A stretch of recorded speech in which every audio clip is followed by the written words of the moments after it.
নমস্কার শ্রোতা বন্ধুরা, স্বাগত জানাই আপনাদের গল্পের আসরে। বাংলা সাহিত্যের গল্পের হীরকখনি থেকে তুলে আনা কিছু মণিমাণিক্যের সম্ভার নিয়ে তৈরি আমাদের গল্পের আসর। আজকের গল্পটি সত্যবতী আজ দারুণ খুশি। আর খুশি হবে নাই বা কেন? এমন নিমন্ত্রণ তো আর বারে বারে আসে না। আগে হ্যাঁ, নিমন্ত্রণই।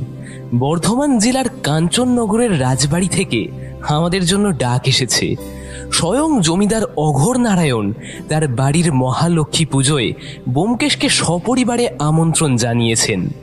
অঘোর নারায়ণের সাথে ব্যোমকেশের বা আমাদের সরাসরি কোনো সম্পর্ক কিংবা দেখা সাক্ষাৎ নেই। বর্ধমানেই একটা চুরির কেসে তদন্ত করতে আমাকে আর ব্যোমকেশকে একবার সেখানে যেতে হয়েছিল। তখনই আমাদের পরিচয় হয়েছিল অঘোর নারায়ণের অধীনস্থ এক নায়েবের সাথে। ব্যোমকেশের অসাধারণ বুদ্ধির জোরে সেই চুরির জিনিস আর চোর দুই ধরা পড়ে। সেই নায়েব ব্যোমকেশের অনেক প্রশংসা করেন এবং রাজবাড়িতে একবার যাওয়ার আমন্ত্রণও জানান, কিন্তু সেবার আর যাওয়া হয়ে ওঠেনি। কাল বসে বসে খবরের কাগজ পড়ছি, এমন সময় পুটিরাম একটা সিল করা গেরুয়া রঙের খামে একটা চিঠি নিয়ে এলো। দাদাবাবু, এই পিওন সেটা দিয়ে গেল। খামটা হাতে নিয়ে ব্যোমকেশ টেবিলের ওপর রাখা পাথরের মূর্তিতে দেখলাম মনোনিবেশ করলো। আমিও খবরের কাগজটা পড়তে পড়তে বারবার সেই খামটার দিকেই খালি তাকাচ্ছিলাম। ব্যোমকেশ কিন্তু সেদিকে বিশেষ ভ্রুক্ষেপ করছে না। অগত্যা আমি ব্যোমকেশকে বললাম, এই ব্যোমকেশ, একবার খামটা খুলেই দেখো না, কি আছে এতে। তোমার মনে হয় ধৈর্য কুলোচ্ছে না অজিত? তাহলে শুভ কাজটা তুমিই করো না হয়। এই না না, তোমার চিঠি আমি খুলতে পারি। রাখো তো, খুলে দেখো কে কি পাঠালো আবার আমায়। ব্যোমকেশের শেষ কথাটায় এমন একটা ভাব ছিল যে আমি হেসে ফেললাম। চেয়ার ছেড়ে উঠে এসে খামটা হাতে তুলে নিয়ে দেখলাম সেটা বেশ মোটা একটা খাম। খামের ওপরে আবার এ বাড়ির ঠিকানা লেখা রয়েছে, আর নিচের দিকে প্রেরকের ঠিকানার জায়গায় লেখা আছে কাঞ্চননগর, বর্ধমান। খুব সাবধানে খামের মুখটা কেটে আমি ভেতর থেকে সাদা কাগজটা বার করলাম। ঠিক সাদা কাগজ নয়, একটু হলদেটে ধরনের মোটা কাগজ। সেটা আবার 4 ভাঁজ করে ভেতরে ঢোকানো আছে। সেটা বার করে খামটা একপাশে রেখেই আমি চিঠিখানা খুললাম। চিঠির বিষয়বস্তু অনেকটা এই রকম। শ্রদ্ধেয় ব্যোমকেশ বাবু, আশা করি আপনি ভালো আছেন। আমি বর্ধমানের কাঞ্চননগরের রাজবাড়ির বর্তমান বংশধর অঘোর নারায়ণের বর্তমান সেক্রেটারি মথুরামোহন দাস। অঘোর নারায়ণ বাবুর কথাতেই আপনাকে এই পত্র লেখা। তিনি আপনার কথা আমাদের নায়েব বেণীমাধব বাবুর কাছ থেকে শুনেছেন। আপনার সমাধান করা সেই দামি রত্নহার চুরির সমস্যার কথা তিনি নায়েব মশাইয়ের কাছ থেকেই জেনেছেন। এ রাজবাড়িতে বিগত 200 বছরের বেশি সময় ধরেই এই সময় অর্থাৎ কার্তিক মাসের পূর্ণিমাতে মহালক্ষ্মী দেবীর পুজো হয়। এই পুজো এখনও বেশ জাঁকজমকপূর্ণভাবেই হয়। অঘোর নারায়ণ বাবু আপনাকে সপরিবারে এবং আপনার সহকারী অজিত বাবুকেও আমন্ত্রণ জানিয়েছেন। আমন্ত্রণের পেছনে আরও একটি বিশেষ কারণ অবশ্যই রয়েছে, তবে তা পত্রে উল্লেখ না করাটাই তিনি বিবেচনা করেছেন। এখানে বলে রাখা ভালো, একমাত্র নায়েব মশাই বেণীমাধব বাবু ছাড়া আর কেউ আপনাকে চেনেন না। তাই যদি আপনারা নিজেদের আসল পরিচয় গোপন করে অন্য কোনো পরিচয় আসেন, তাহলে বোধহয় খুব ভালো হয়। এই রাজবাড়ির অনেক ইতিহাস আছে, তাই যদি তা নিয়ে লেখার জন্য আপনারা আসবেন, এই যুক্তি খাড়া করা যায়, তাহলে তা সব দিক থেকে যথাযথ হয়। পুনশ্চ বলে রাখি, যত তাড়াতাড়ি সম্ভব আপনারা চলে আসুন। একবার আসার আগে যদি পত্র পাঠান, তাহলে আপনাদের আনার জন্য স্টেশনে গরুর গাড়ি পাঠানো হবে। আপনাদের সুস্বাস্থ্য কামনা করি। ইতি মথুরামোহন দাস, সেক্রেটারি অফ কাঞ্চননগর মহল, রাজা অঘোর নারায়ণ রায়, কাঞ্চননগর, বর্ধমান।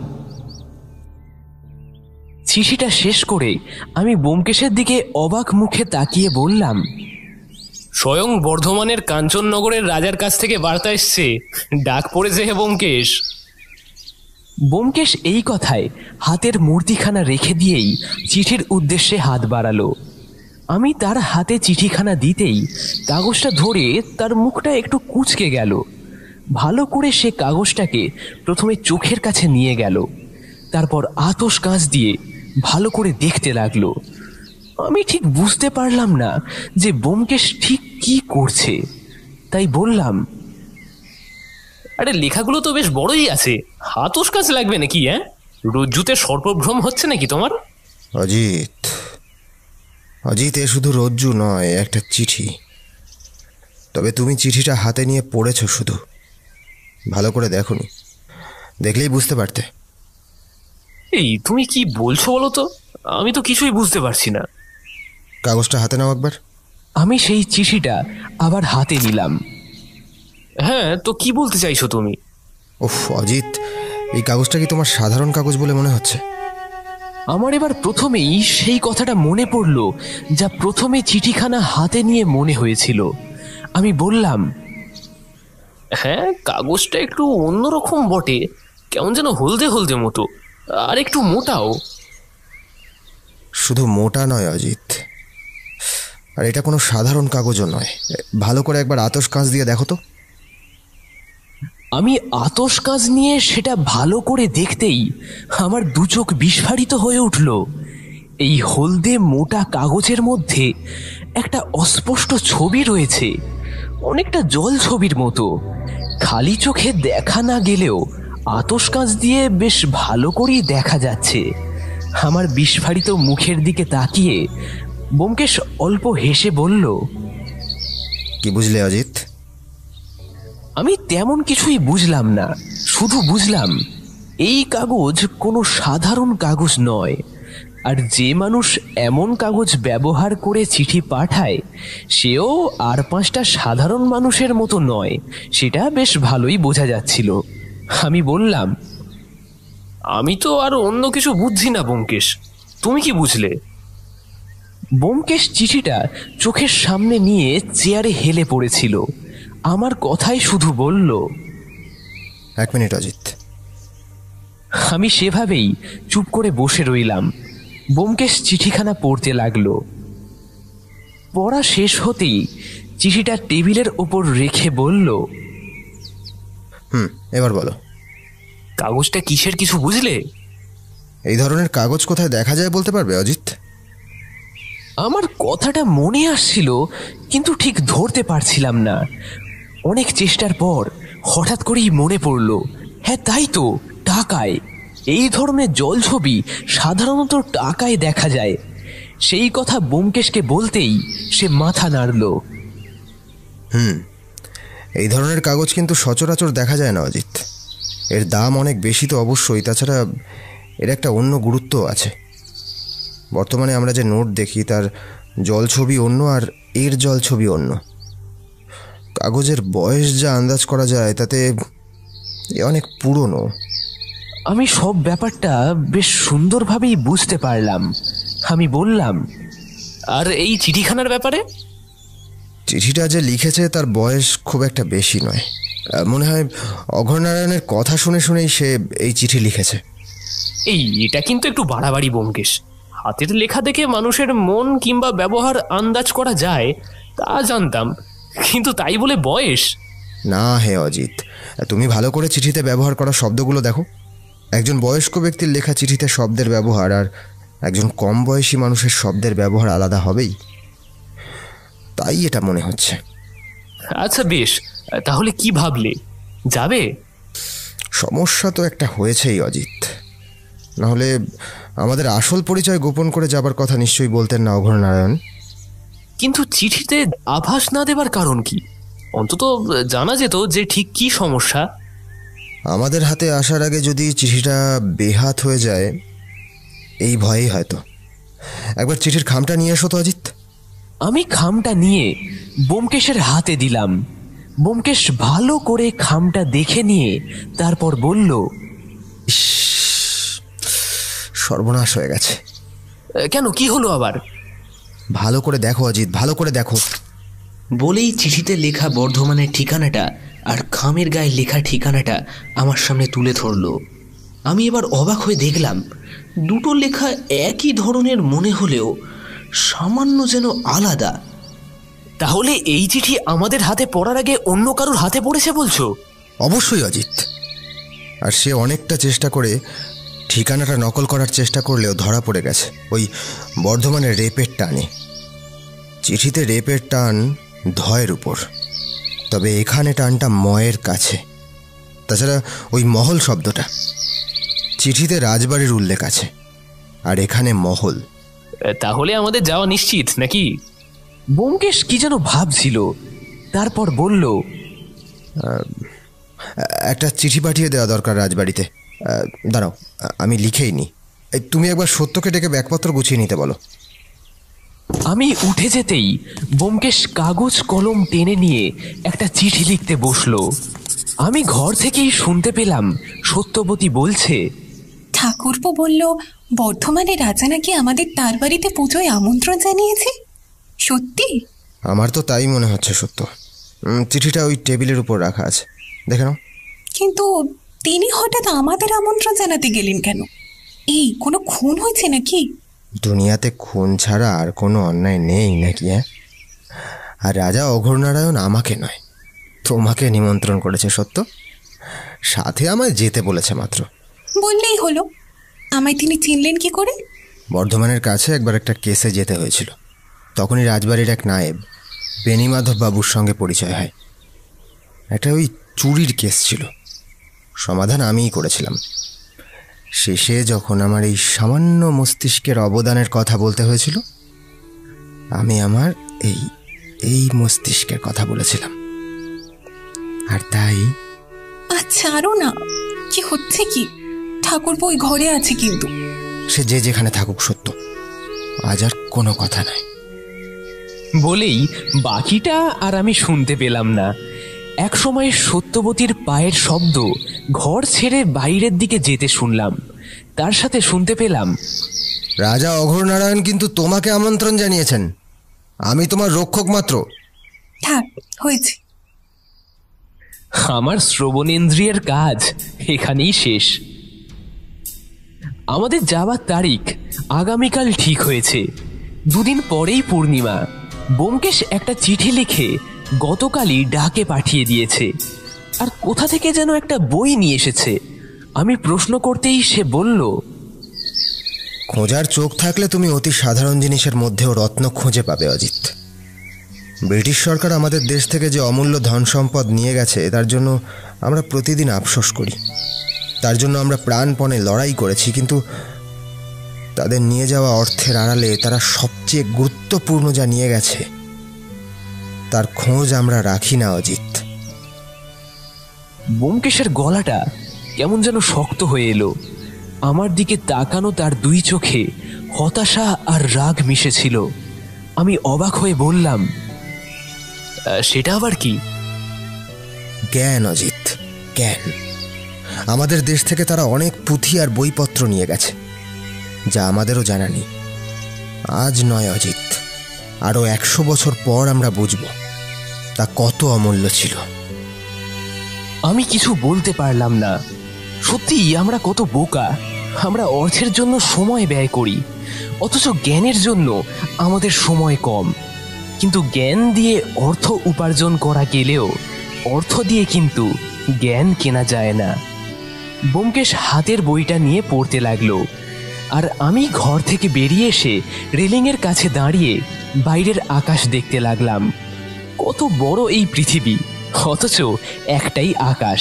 পৃথিবী নিজেও হয়তো জানেন না কত মানুষ একই সময় তার উপরে দাঁড়িয়ে ভিন্ন ভিন্ন জ্ঞান আহরণ করে চলেছে।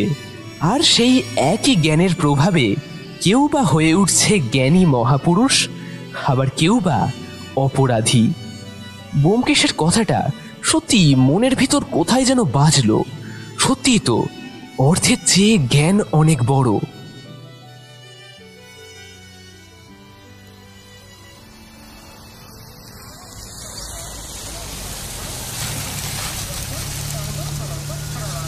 সকালেই আমরা তিনজনে হাওড়া স্টেশনে এসে পৌঁছলাম। সাথে বড় 3টে ব্যাগ। সত্যবতীর কাঁধেও একটা ঝোলানো ব্যাগ আছে। ব্যোমকেশ একটা কাপড়ের ব্যাগ কাঁধে ঝুলিয়েছে। চুলটা একপাশে সমান করে পেতে আঁচড়ানো, চোখের ওপর সেই চেনা চশমাটা। মাঝে মাঝে পিঠের ব্যাগটা ঠিক করে নিচ্ছে। যারা যারা ব্যোমকেশকে চেনেন না তারা এই ব্যোমকেশকে দেখে এক বাক্যে লেখক কিংবা কবি ভেবে নেবেন। ও বলাই হয়নি, হাতে তার সেই সবুজ ডায়েরিখানাও রয়েছে। সাদা পাঞ্জাবির পকেটে কালো পেন আর পরনে সাদা ধুতি। কুড়ির মাথায় ব্যাগগুলো চাপিয়ে এনে ট্রেনের কামরা পর্যন্ত রাখা ছিল আমার দায়িত্ব। ব্যোমকেশ আর সত্যবতী আলাদাভাবে গিয়ে কামরায় উঠে বসবে। সবটা প্ল্যান মতোই হলো, শুধু বেগরবাই হলো একটা জায়গায়। ব্যোমকেশ আর সত্যবতী হেঁটে আসছে।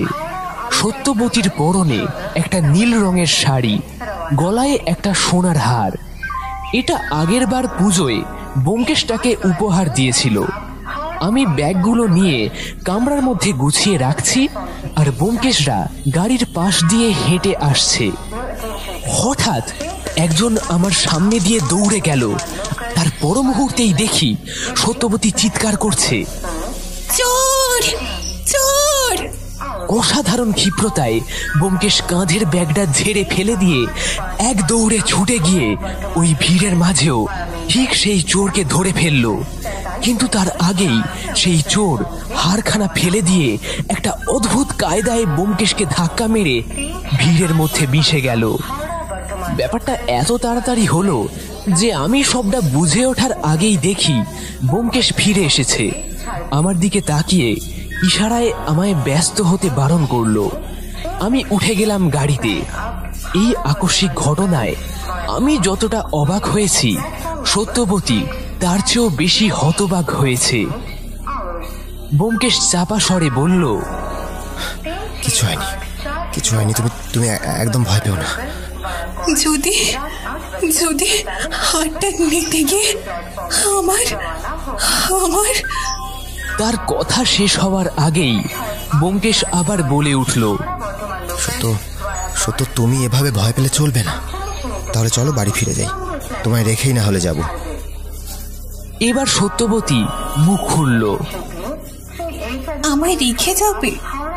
তুমিই তো বলেছিলে রাজা অঘোরনারায়ণ আমাকেই আমন্ত্রণ জানিয়েছে, তুমি আমার রক্ষক মাত্র। বলে দুই জল ভরা চোখে তাকিয়ে সে হাসল। ব্যোমকেশও তার দিকে তাকিয়ে হাসল। ভাগ্যিস এই কামরাতে এখনো অন্য কেউ ওঠেনি, না হলে ওদের এই চোখে চোখে ইশারায় আর কথা বলা হতো না। আমি কামরার অন্যদিকে বসেছিলাম। আসলে এটা ব্যোমকেশের একটা পরিকল্পনা। ব্যোমকেশ সত্যবতী আলাদা আর আমি আলাদা যাব গোটা ট্রেনে, যাতে অন্য কেউ বুঝতে না পারে আমরা একসাথে যাচ্ছি। অঘোর নারায়ণের কাছ থেকে আসা চিঠিখানা যদি অন্য কারুর হাতে পড়ে তাহলে তারা আমাদের পিছু ধাওয়া করতেই পারে। যাতে তা না হয় তার জন্যই এই ব্যবস্থা। ঠিক এই সময় একজনকে আমাদের কামরার দিকে আসতে দেখে আমি কাশলাম, আর সাথে সাথেই ব্যোমকেশ আর সত্যবতী নিজেদের জায়গায় বসে পড়ল। যাত্রার শুরুতেই এমন একটা দুর্ঘটনা, বাকিটা যে কি হবে তা একমাত্র সময়ই জানে। দেখতে দেখতেই ট্রেনের কামরাটা 7-8 জনে ভরে গেল। আমি সবার দিকেই সতর্ক দৃষ্টি রাখলাম। দেখে কিন্তু তাদের সাধারণই মনে হলো। জানলার কাছে একজন খবরের কাগজ নিয়ে বসে আছেন, তার পাশে ব্যোমকেশ ও সত্যবতী আছে। উল্টো দিকে বসেছেন 3 জন ভদ্রলোক। তাদের পোশাক আশাক আর ব্যাগপত্র দেখে তেমন সন্দেহের কিছু মনে হলো না। আমি কামরার অন্যদিকে দরজার পাশের একটা সিটে বসেছি। ট্রেনটা ছেড়ে দিল। হাওড়া স্টেশন ছাড়ার পর ট্রেনটা প্রথমে ধীর গতিতে চলতে লাগলো। ব্যোমকেশ আর সত্যবতী নিচু গলায় কি যেন কথা বলতে লাগলো। একবার সত্যবতীকে হাসতে দেখলাম। ট্রেনটা কিছু দূর যাওয়ার পর আমি লক্ষ্য করলাম আমার সিটের থেকে 2টো সিট পরেই একটা লোক বসেছে। চোখে কালো রঙের চশমা, গায়ে বাদামি রঙের স্যুট। ভদ্রলোকের চোখ দেখা যায় না, কিন্তু আমার কেমন যেন মনে হতে লাগলো সে ব্যোমকেশের দিকেই তাকিয়ে আছে। আমি দুবার ব্যোমকেশের দিকে তাকালাম। তাকে কিছু বলতে যাব তার আগেই ভদ্রলোক উঠে গিয়ে ব্যোমকেশের পিছনের সিটে বসলেন। এবার ব্যোমকেশ একবার তার দিকে আরেকবার আমার দিকে তাকালো। আমি ইশারায় তাকে বুঝিয়ে দিলাম, সাবধান ব্যোমকেশ। আপনাকে কোথাও যেন আগে দেখেছি, ঠিক মনে পড়ছে না। আমায়? দুঃখিত, আমার মনে হচ্ছে আপনি অন্য কারোর সাথে আমাকে গুলিয়ে ফেলেছেন। অন্য কারোর সাথে হতেও পারে, তবে এতটা মেরি। আমি জানি ভদ্রলোক কার কথা বলতে চাইছেন, কিন্তু তার বাঁ গালের আঁচিল আর সুন্দর করে লাগানো নকল দাড়িটাই হয়তো তার আসল চেহারাটা বদলে দিয়েছে। ভদ্রলোক আর বেশি কথা বাড়ালেন না, নিজের সিটে বসে রইলেন। তবে দু একবার ব্যোমকেশের দিকে তাকালেন। তার চোখের চশমা তখন খুলে এসেছে।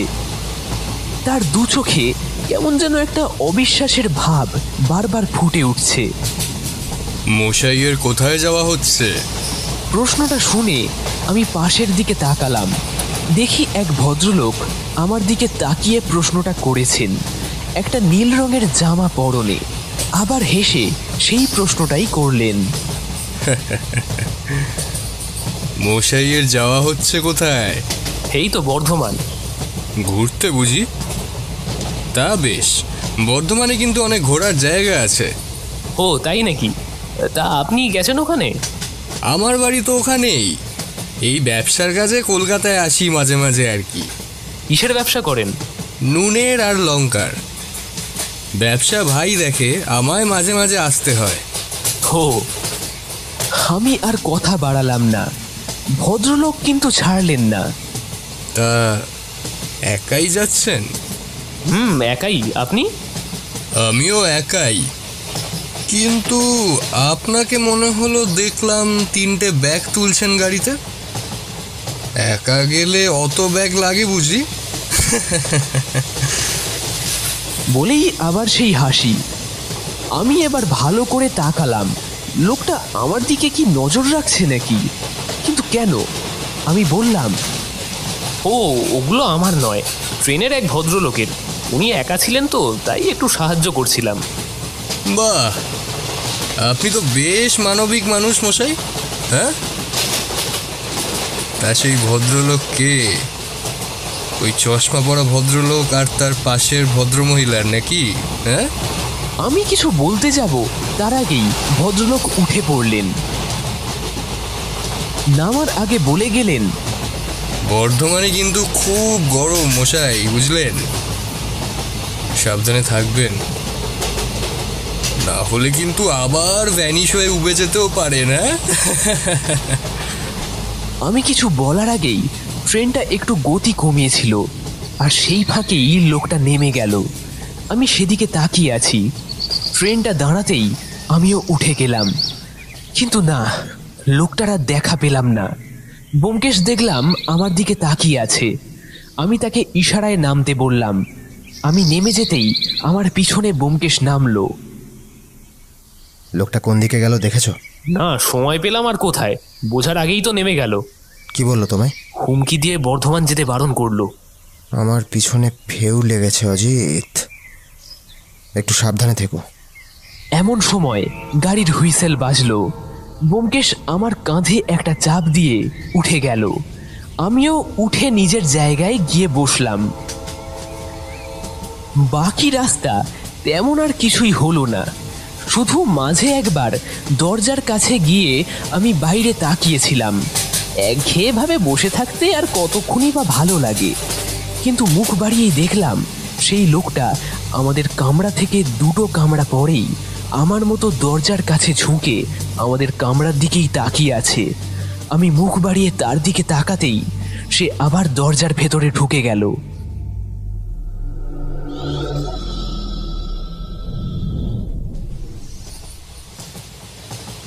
আমি সিটে এসে বসলেও মাথার ভিতর সবকিছু কেমন যেন এলোমেলো লাগলো। ব্যোমকেশের সন্দেহ তাহলে অমূলক নয়। আমাদের পিছু কেউ বা কারা তাহলে ধাওয়া করছে। এবার আমি প্রথম ভদ্রলোকের দিকে তাকালাম। তিনি এখন নিশ্চিন্ত মনে গাড়ির পিছনের সিটে হেলান দিয়ে ঘুমোচ্ছেন। এও আবার কোনো চর নয় তো। সত্যবতী ঘুমিয়ে পড়েছে এতক্ষণে। ব্যোমকেশ নিজের মনে ডায়েরি বার করে কী সব যেন লিখছে। আমি একবার তার দিকে তাকাতেই সে একবার ইশারায় আমায় বলল, আর চিন্তা নেই, ঘুমোতে পারো এবার। আমিও হেলান দিলাম সিটের গায়ে।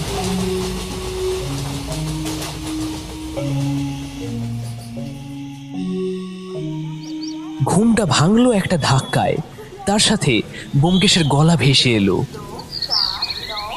অজিত, অজিত, ওঠো।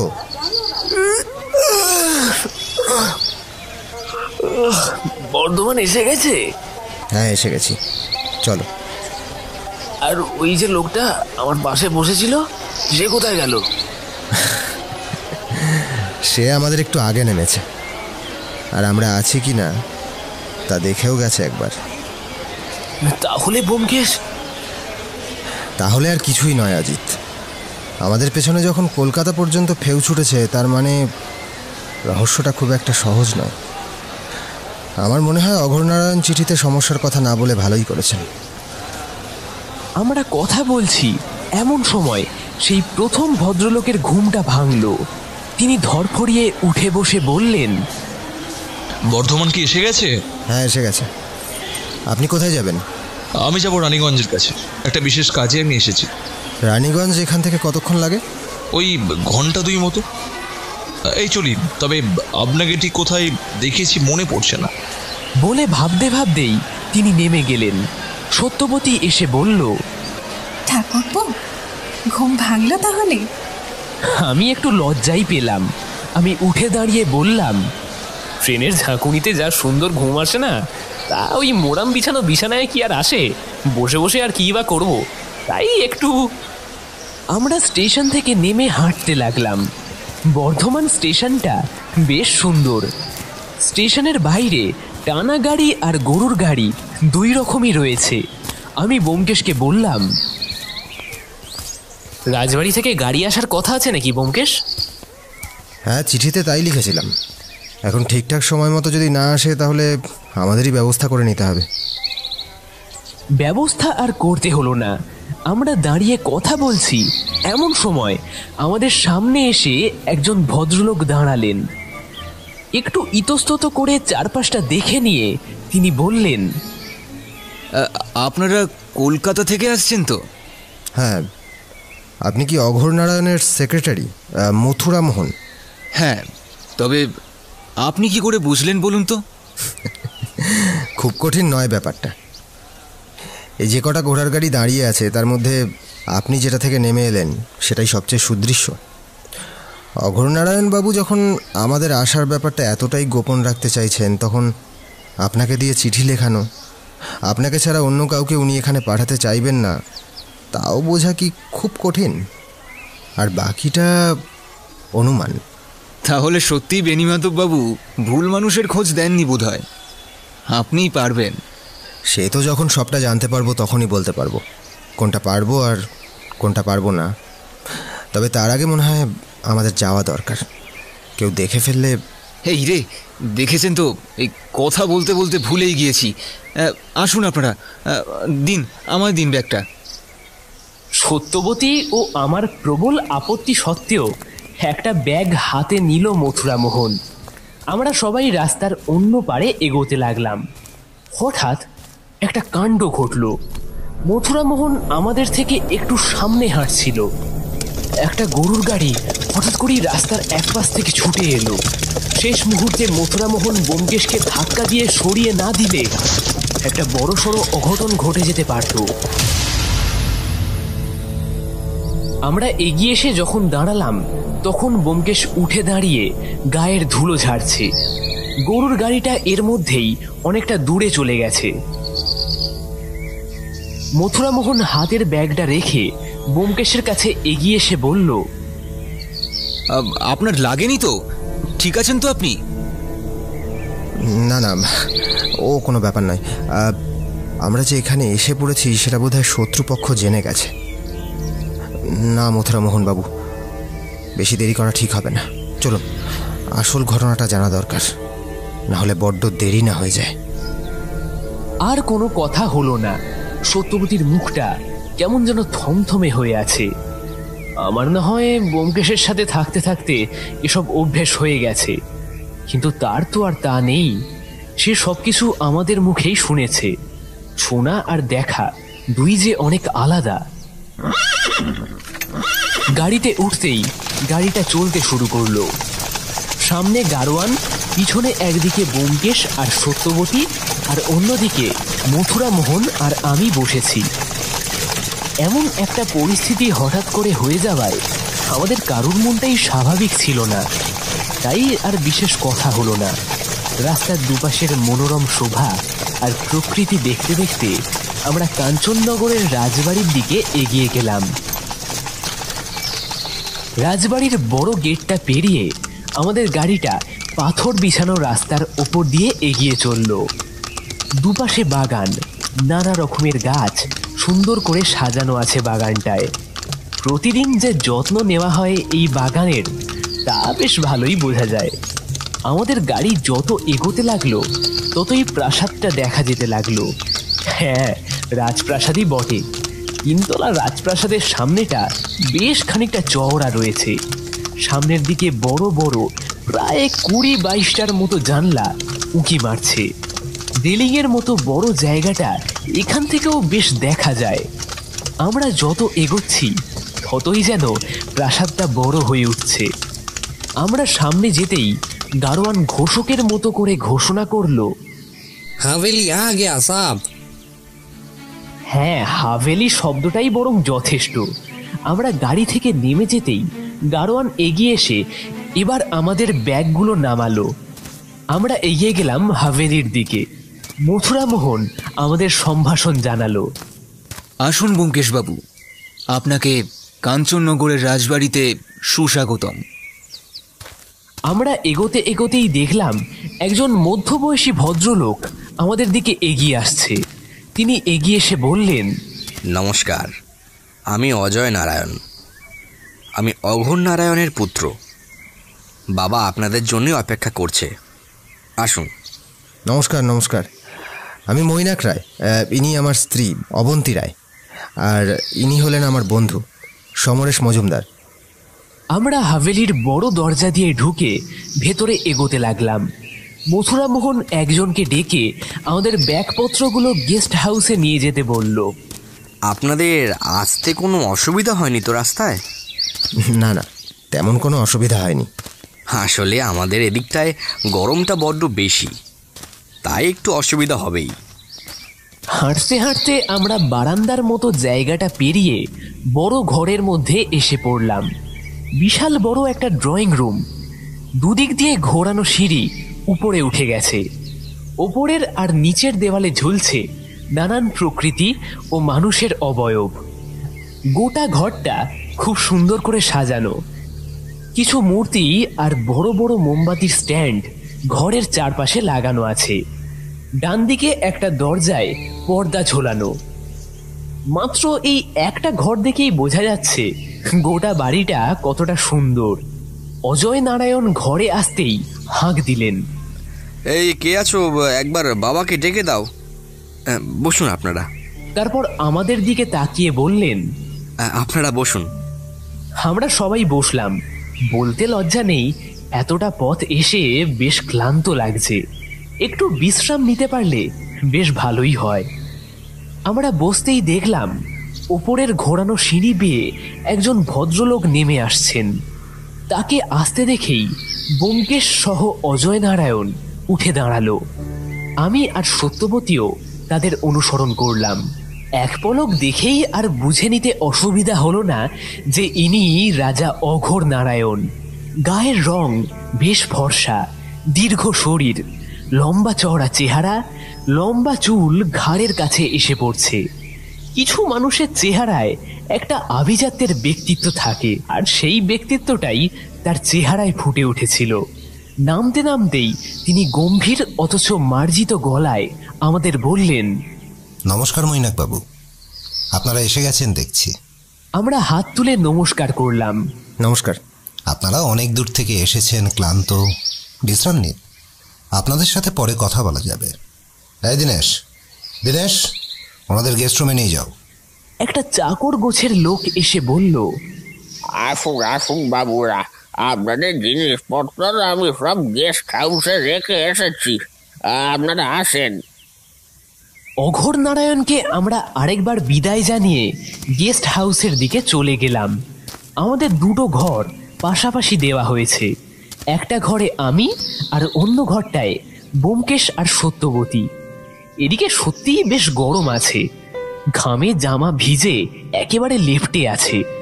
জামা কাপড় বদলে আমরা স্নান সেরে নিলাম। ঘরের সাথেই লাগোয়া বাথরুমে আগে থেকেই জল তোলা ছিল। নিশ্চয়ই আমরা এসেছি বলেই এই ব্যবস্থা। বিছানায় সাদা ধপধপে চাদর পাতা, বিছানায় গা এলিয়ে দিয়ে চোখটা সবে বুঝেছি এমন সময় দরজায় টোকা পড়ল। দরজা খোলাই আছে। হো, তুমি? ব্যোমকেশ ঘরে ঢুকে বিছানার একপাশে বসলো। আমি আতশোয়া হয়ে শুয়ে বললাম, ব্যোমকেশ, এই বাড়িটা কিন্তু বেশ বড়, বলো? বেশ একটা রাজার অতিথি ব্যাপার আছে কিন্তু। হ্যাঁ, তা তো হবেই অজিত, স্বয়ং রাজার বাড়ি বলে কথা। সে হোক না, এখন আর রাজত্ব নেই, কিন্তু একসময় এই রাজবংশের বেশ নাম ডাকছিল এদিকে। ভারতের স্বাধীনতা সংগ্রামের সাথে এই রাজবংশের প্রত্যক্ষ যোগ ছিল সে সময়। তবে তার বেশিরভাগই উড়ো খবর। শোনা যায় নেতাজি নাকি এই রাজপ্রাসাদে দুদিনের জন্য আশ্রয় নিয়েছিলেন।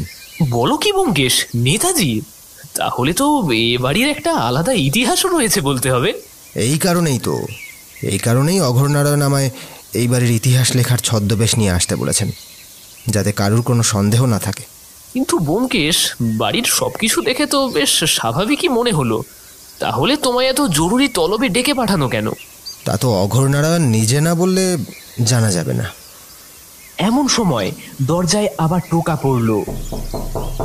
ব্যোমকেশ উঠে গিয়ে দরজা খুলতেই দেখলাম একজন দাঁড়িয়ে আছে। আপনাদের রাজা মশাই খাবার ঘরে যেতে বলেছেন, খাবার তৈরি হয়ে গেছে। ঠিক আছে, আসছি আমরা, তুমি যাও। আমি মনে মনে স্বস্তি পেলাম।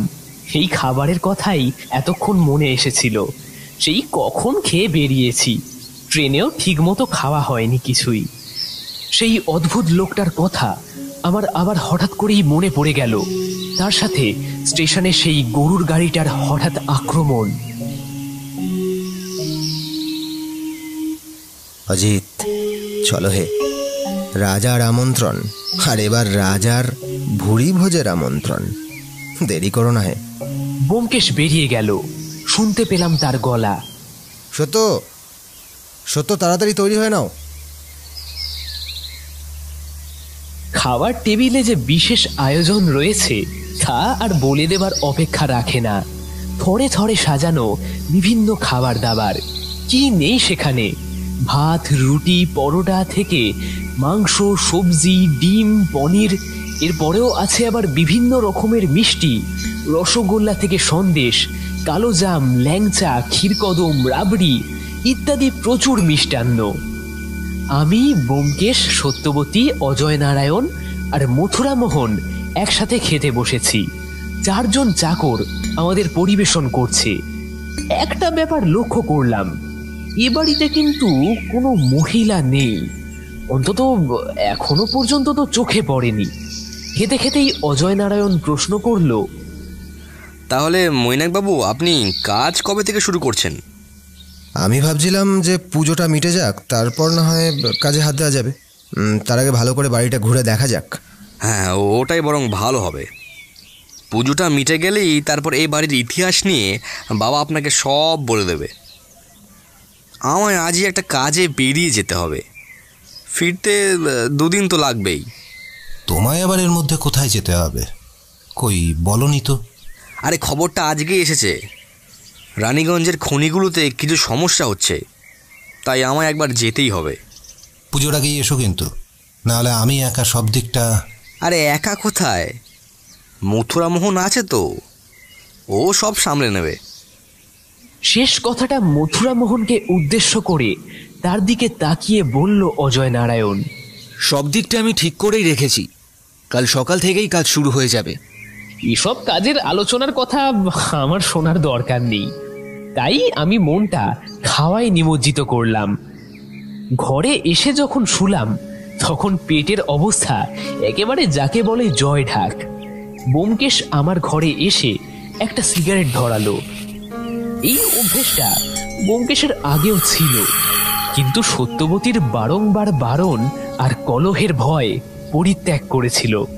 কিন্তু আজ এখানে এসে আবার দেখলাম ধরিয়েছে। আমি বললাম, ব্যোমকেশ, বৌঠান জানতে পারলে কিন্তু আবার কুরুক্ষেত্র বাঁধবে। জানতে পারবে না, ঘুমোচ্ছে। কাল পুজো এ বাড়িতে, আর আজই অজয় নারায়ণ বাড়ি থেকে অন্য কোথাও চলে যাচ্ছে। ব্যাপারটা কেমন লাগছে না? কিচ্ছু লাগছে না অজিত, তুমি এখনই রহস্য তৈরি করে ফেলছো। আগে দাঁড়াও, জানতে দাও, শুনতে দাও, তারপর। এই তুমি কিন্তু আবার কথা ঘুরিয়ে যাচ্ছ ব্যোমকেশ। দেখো, আমি কিন্তু তোমায় খুব ভালো করেই চিনি। হ্যাঁ, রহস্যের গন্ধ তুমি পাওনি সেটা আমায় মানতে হবে। উফ অজিত, অজিত। আচ্ছা, তুমি জিতলে, আমি না হয় হারলাম। ব্যোমকেশ, অঘোর নারায়ণের সাথে এবার কথা বলতে হবে তো নাকি? দেখি মহারাজের কখন সময় হয়। অবশেষে মহারাজের সময় হলো। প্রায় ঘন্টা 3 পরে আমাদের ঘরের দরজায় টোকা পড়ল। ব্যোমকেশ চলে যেতেই আমি একটু ঘুমিয়ে পড়েছিলাম। টোকা পড়ার শব্দে আমি উঠে দাঁড়িয়ে দরজা খুলে দেখি ব্যোমকেশ দাঁড়িয়ে আছে। মহারাজের তলব এসেছে, চলো যাওয়া যাক। বৌঠান কোথায়? ঘুমাচ্ছে। হে কিন্তু ভারী অন্যায়। মহারাজ যাকে আমন্ত্রণ করলেন তাকে না নিয়েই তুমি মন্ত্রণা কক্ষে চলেছ। ব্যোমকেশ হাসল, সাথে আমিও।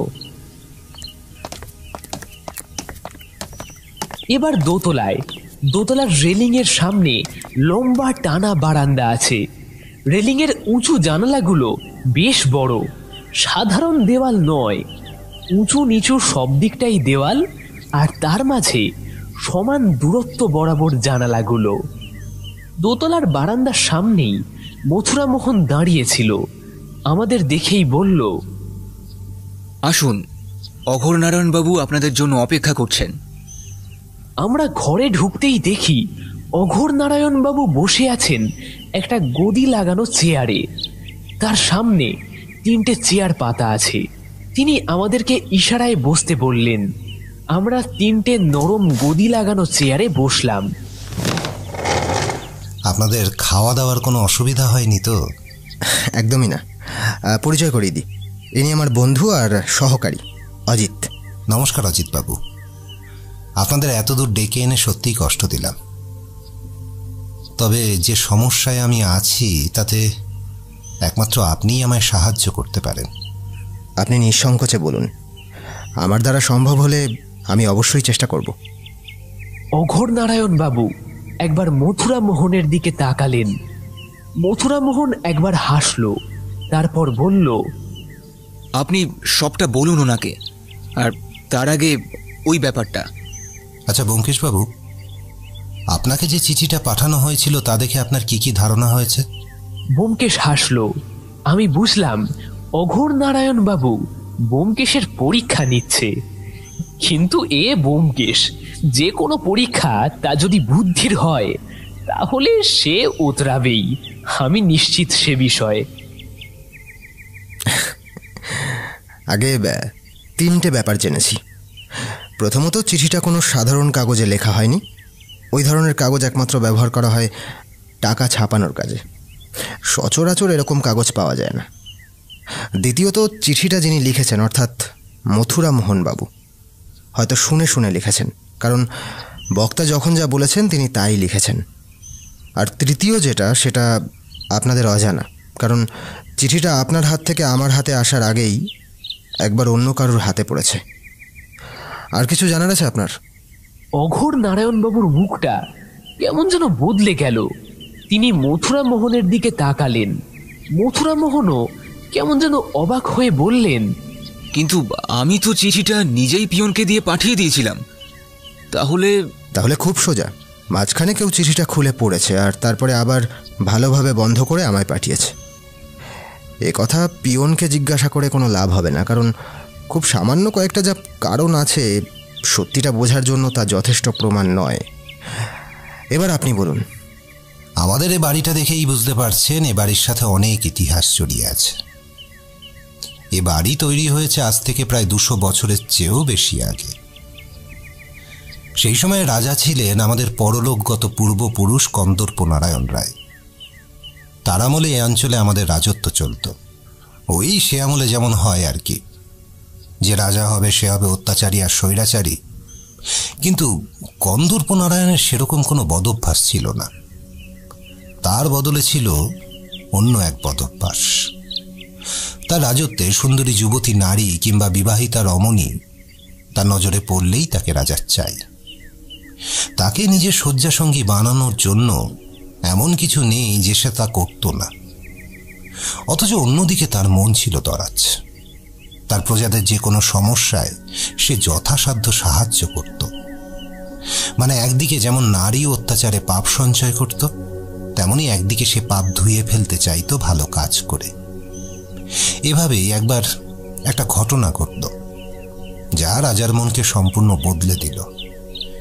তার রাজত্বে এক ব্রাহ্মণ পরিবার ছিল। তাদের বড় ছেলে সদ্য বিয়ে হয়েছে। রাজার কয়েকজন গুপ্তচর ছিল যারা এসব গুচ্ছ খবর এনে দিত তাকে। সেভাবেই সেই নতুন বিয়ে করা ব্রাহ্মণের পুত্রবধূর খবর এনে দিল এক গুপ্তচর। রাজা সেদিনই তার রক্ষীদের পাঠিয়ে দিলেন সে বাড়ির উদ্দেশ্যে। তাদের উপর নির্দেশ ছিল বিবাহিত মহিলাটিকে নিয়ে আসার, কিন্তু সামান্য এক ব্রাহ্মণ পুত্র যে রাজার আদেশ অমান্য করবে তা রাজা স্বপ্নেও ভাবেনি। আদেশ অমান্য তো করলই, উল্টে রাজার এক রক্ষীর মাথায় বসিয়ে দিল লাঠির ঘা। বাকি রক্ষীরা ফিরে এসে রাজাকে জানালো সে কথা। রাজার আগে জ্ঞান শূন্য হয়ে গেলেন সে বাড়িতে, সাথে অনেক লোকজন। কিন্তু গিয়ে যা দেখলেন তাতে তার বাক রুদ্ধ হয়ে গেল। বন্ধ ঘরের ভিতর থেকে পাওয়া গেল পুত্র আর পুত্রবধূর ঝুলন্ত দেহ। রাজা ফিরে এলেন। ব্রাহ্মণ তখন বাড়িতে ছিল না। এসে এসব দেখে সে কান্নায় ভেঙে পড়ল। কাঁদতে কাঁদেই অভিশাপ দিল যে রাজা যে কারণে এভাবে অকথ্য অত্যাচার করছে সবার উপরে, ঠিক সেভাবেই তার মৃত্যু হবে। রাজা কিন্তু এরপর কেমন বদলে গেলেন। নিজের ঘরেই থাকতেন, খুব প্রয়োজন না হলে সভাতেও যেতেন না। মন্ত্রী সুবোধ শর্মাই রাজ্যপাট চালাতে লাগলেন। হঠাৎ একদিন রাজার ঘরেই তার মৃতদেহ পাওয়া গেল। তার পুরুষাঙ্গ কেউ যেন বিপুল আক্রোশে ছিন্ন ভিন্ন করেছে। রক্তক্ষরণ হয়েই তার মৃত্যু হয়েছে। রানী মৈত্রী কান্নায় ভেঙে পড়লেন, তবে সবই ভবিতব্য মেনে নিয়ে রাজ্যপাটে মন দিলেন। তার সন্তান সমন নারায়ণ হলেন পরের রাজা। সমন নারায়ণ ছিলেন বাবার মতোই প্রজাভক্ত, তাই সে আড়ালে আবডালে মদত দিতে লাগলো স্বাধীনতা সংগ্রামীদের। কন্দর্প নারায়ণের আমলে তিনি শেষের দিকে ইংরেজ আর বিপ্লবী দুইকেই সাহায্য করলেও সমন নারায়ণ ছিলেন একতরফা। কিন্তু যতই ইংরেজদের শক্তি বাড়তে লাগলো ততই তিনি চিন্তায় পড়লেন। তাই ইংরেজদের সাথে ব্যবসা করে তাদের আস্থাভাজন হলেন। এভাবেই চলছিল। এর মাঝেই একদিন এ বাড়িতে এসে পৌঁছলেন স্বয়ং নেতাজি। এক রাত ছিলেন তিনি। অনেক কথাবার্তা হয় তাদের মধ্যে। শোনা যায় তিনি যাবার আগে একজনকে রেখে গেছিলেন এ বাড়িতে। সে একটা যন্ত্র বানিয়েছিল, যাকে বলা যায় টাকা ছাপানোর যন্ত্র। সেই যন্ত্রের মাধ্যমে নতুন ভারতীয় টাকা বানিয়ে তা কাজে লাগানো হবে যুদ্ধের কাজে, এই ছিল পরিকল্পনা। কিন্তু কোনো এক বিশ্বাসঘাতকের কাছে পাওয়া খবরে ইংরেজরা হামলা চালায় বাড়িতে। তারপর থেকেই সেই ব্যক্তি কিংবা যন্ত্র যেন ভোজবাজির মতো হারিয়ে যায়। আর সমন নারায়ণ কিছুদিনের মধ্যে মারা যান অজ্ঞাত আততায়ীর হাতে। তারপর রাজা হন তার পুত্র অভয় নারায়ণ। তবে তার আমলে তেমন কিছু রদবদল হয় না।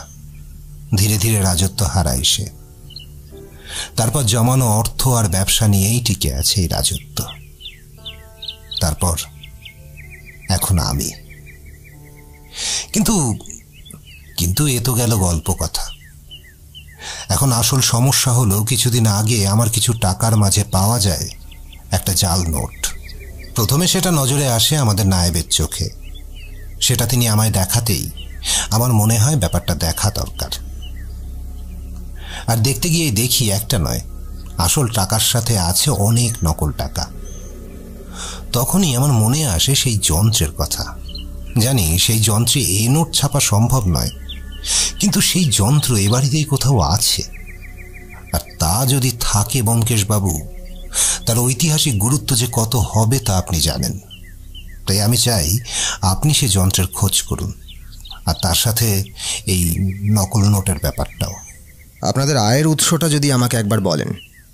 আর রানীগঞ্জের কয়লা খনি আমাদের লিজে নেওয়া আছে, সেখান থেকে মাসে মোটা টাকা আসে। বাকি যা জমানো অর্থ আছে তাতে বেশ ভালোভাবেই চলে যাবে দুপুরুষ। কালকে তো পুজো, আপনারা তার প্রস্তুতি নিন। আমি না হয় বাড়িটা ঘুরে দেখি একবার, তারপর আপনাকে জানাবো। আপনি যা ভালো মনে করেন। তবে নকল টাকার ব্যাপারটা জানাজানি হলে সমস্যায় পড়তে হবে আমাকেও, তাই সেটাও দেখবেন। এবার তাহলে উঠি অঘোর নারায়ণ বাবু। অজিত, চলো। হ্যাঁ,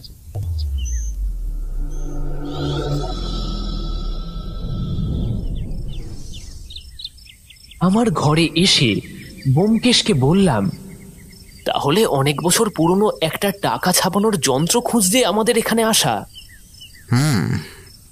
তাই তো মনে হচ্ছে অজিত। রাজামশাইয়ের যখন আদেশ বা অনুরোধ, যাই ভাবো তা এই, তাহলে তা তো করতেই হবে। কিন্তু কিভাবে খুঁজবে, মানে কোথা থেকে শুরু করবে? অঘোর নারায়ণের কথায় মনে হলো সেটা যেভাবেই হোক না কেন এই বাড়িতেই কোথাও আছে। তা নিশ্চিত না হলে অঘোর নারায়ণ এত জোর দিয়ে তা বলতো না। আচ্ছা, এ তো গুপ্তধনের মতো হয়ে গেল প্রায়। ইতিহাস জড়িয়ে রাখা গুপ্তধনের মতো একটা টাকা ছাপানোর কল। হ্যাঁ অজিত, এবার একদম অন্যরকম রহস্য। চ্যালেঞ্জটা বেশ জমবে বলে মনে হচ্ছে। আমি বুঝলাম কেসটা ব্যোমকেশের বেশ পছন্দ হয়েছে, বিশেষ করে যখন তাতে লেগে আছে ইতিহাসের পুরনো গন্ধ। এমন সময় ঘরের দরজায় টোকা পড়ল। আমি সাড়া দিতেই ওপাশ থেকে সত্যবতী বলল, ঠাকুরপো, সে কোথায় গেল?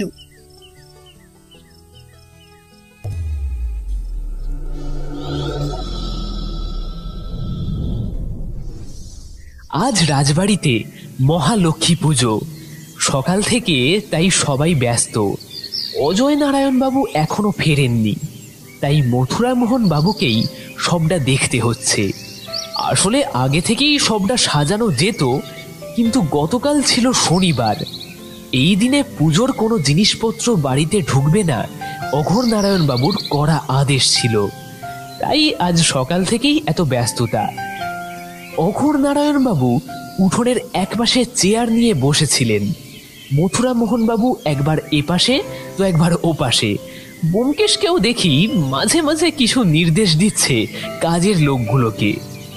বাড়িতে শামিয়ানা খাটানো হয়েছে, ফুল দিয়ে গোটা বাড়ি সাজানো। উঠোনের একপাশে মহালক্ষ্মীর মূর্তি বসানো আছে। পুজোর জন্য গোটা জায়গা সাজাতে সাজাতেই গোটা সকালবেলাটাই কেটে গেল। আমরা এর মাঝেই সকালের জল খাবার সেরে ফেলেছি। দুপুরে স্নান সেরে যখন বাইরে এসে দাঁড়ালাম, গোটা রাজবাড়ি তখন ফুল দিয়ে সাজানো হয়ে গিয়েছে। আমি অবাক হয়ে তাকিয়ে দেখছি, ঠিক তখনই গেটের কাছ থেকে অজয় নারায়ণ বাবুকে আসতে দেখা গেল। আমায় দেখেই তিনি বললেন, বাহ, তাহলে বাড়ি সাজানো হয়ে গেল। আমি তো ভাবছিলাম আমায় এসে আবার হাত লাগাতে হবে। অজয় নারায়ণের হাতে একটা অ্যাটাচি কেস। আমি বললাম, আপনারা তো দেরি হলো ফিরতে।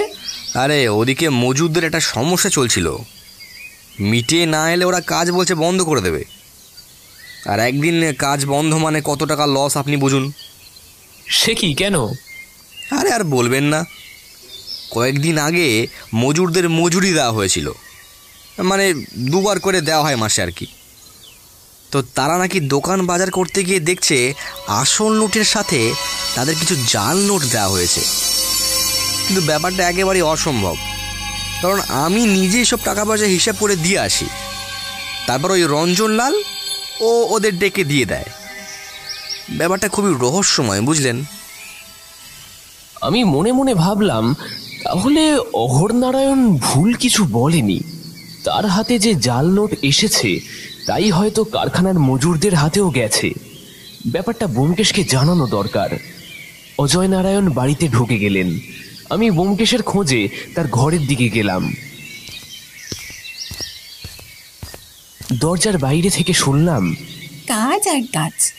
কোথায় ভাবলাম রাজবাড়িতে বেড়াতে এসে একটু আমাদের মতন করে সময় কাটাবো, তা নয়, আবার সেই তদন্ত।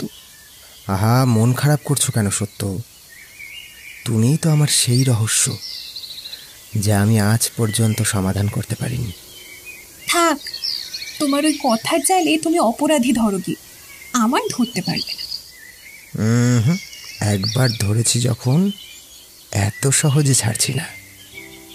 এরকম একটা প্রেমের মুহূর্তে আমার যদিও ওদেরকে বিরক্ত করার ইচ্ছে ছিল না, তবুও এই মুহূর্তে ব্যোমকেশকে খবরটা জানানো বিশেষ দরকার।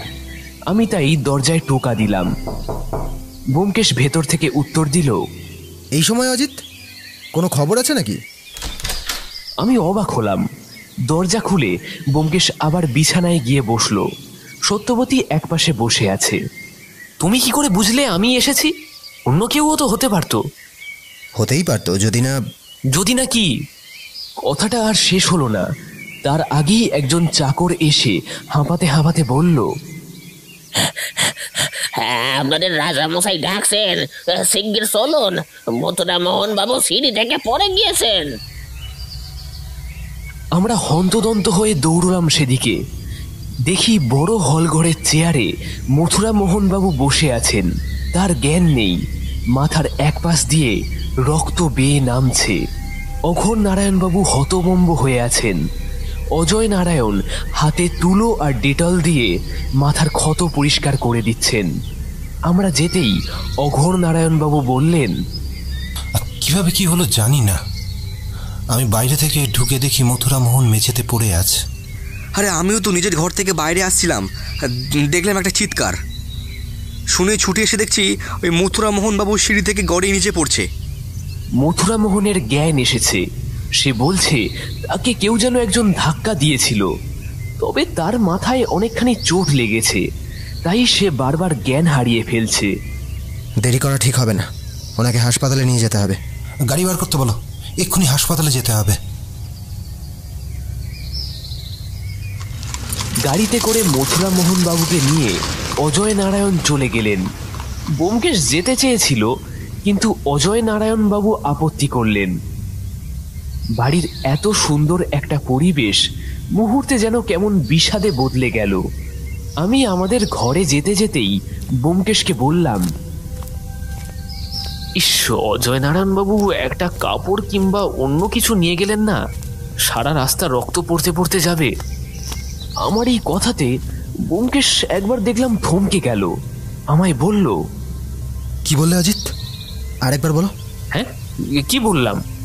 বললাম যে একটা কাপড় বা কিছু রক্ত বন্ধ করার জন্য নিয়ে যাওয়া দরকার ছিল। ব্যোমকেশ এবার উত্তেজিত হয়ে আমার কাঁধ ধরে ঝাঁকুনি দিয়ে বলল, অজিত অজিত অজিত অজিত, তুমিও তো মথুরা মোহন বাবুকে তুলে দিচ্ছিলে গাড়িতে, তখন কি তার মাথা থেকে নতুন করে রক্ত পড়ছিল? এই এসব তুমি কি বলছো ব্যোমকেশ? নতুন করে রক্ত পড়া মানেটা কি? তুমি এখনো বুঝতে পারছো না অজিত? আচ্ছা আমায় বলো, মথুরা মোহনের পড়ে যাওয়ার চিৎকার কে শুনেছে? অজয় নারায়ণ বাবু। বাড়িতে এত লোক থাকতে একমাত্র অজয় নারায়ণ বাবুই কেন তা শুনতে পেলেন? আর ঠিক সেই সময় সেখানে তিনি উপস্থিত হলেনই বা কি করে? সে তো নিজের ঘর থেকে বাইরে আসছিল। না অজিত না, সবটাই আমাদের দেখানোর জন্য। কিছু একটা এই বাড়ি থেকে বাইরে নিয়ে যাওয়া দরকার ছিল অজিত, তার জন্য এই নাটকটা। কি বলছো ব্যোমকেশ? হ্যাঁ অজিত, তাই। চলো চলো একবার হল ঘরে চলো। হল ঘরে এখন আর কেউ নেই। অঘোর নারায়ণ তার নিজের ঘরে চলে গেছেন। একজন চাকর ওপরে সিঁড়ি থেকে নেমে নিচে আসছিল, তার হাতে একটা কাপড় রয়েছে। ব্যোমকেশ এগিয়ে গিয়ে ঠিক ঠিক যেখানে মথুরা মোহন বাবু পড়েছিলেন সেখানে গিয়ে দাঁড়ালো। চাকরটি ব্যোমকেশকে দেখে একটু অবাক হয়ে তাকাতেই ব্যোমকেশ প্রশ্ন করলো, আচ্ছা, এই জায়গাটা কি তুমি পরিষ্কার করেছো? না বাবু, আমি তো এই এলাম সিঁড়ির উপর থেকে। রাজা মশাই আসলে সিঁড়িটা মুছে দিতে বললেন তো। কিন্তু এই একটা জায়গায় সামান্য রক্ত ছাড়া আর কোথাও তো রক্ত নেই। চাকর অবাক হয়ে মাথা চুলকালো, তারপর বলল, তাই তো বাবু, এটা তো খেয়াল করিনি।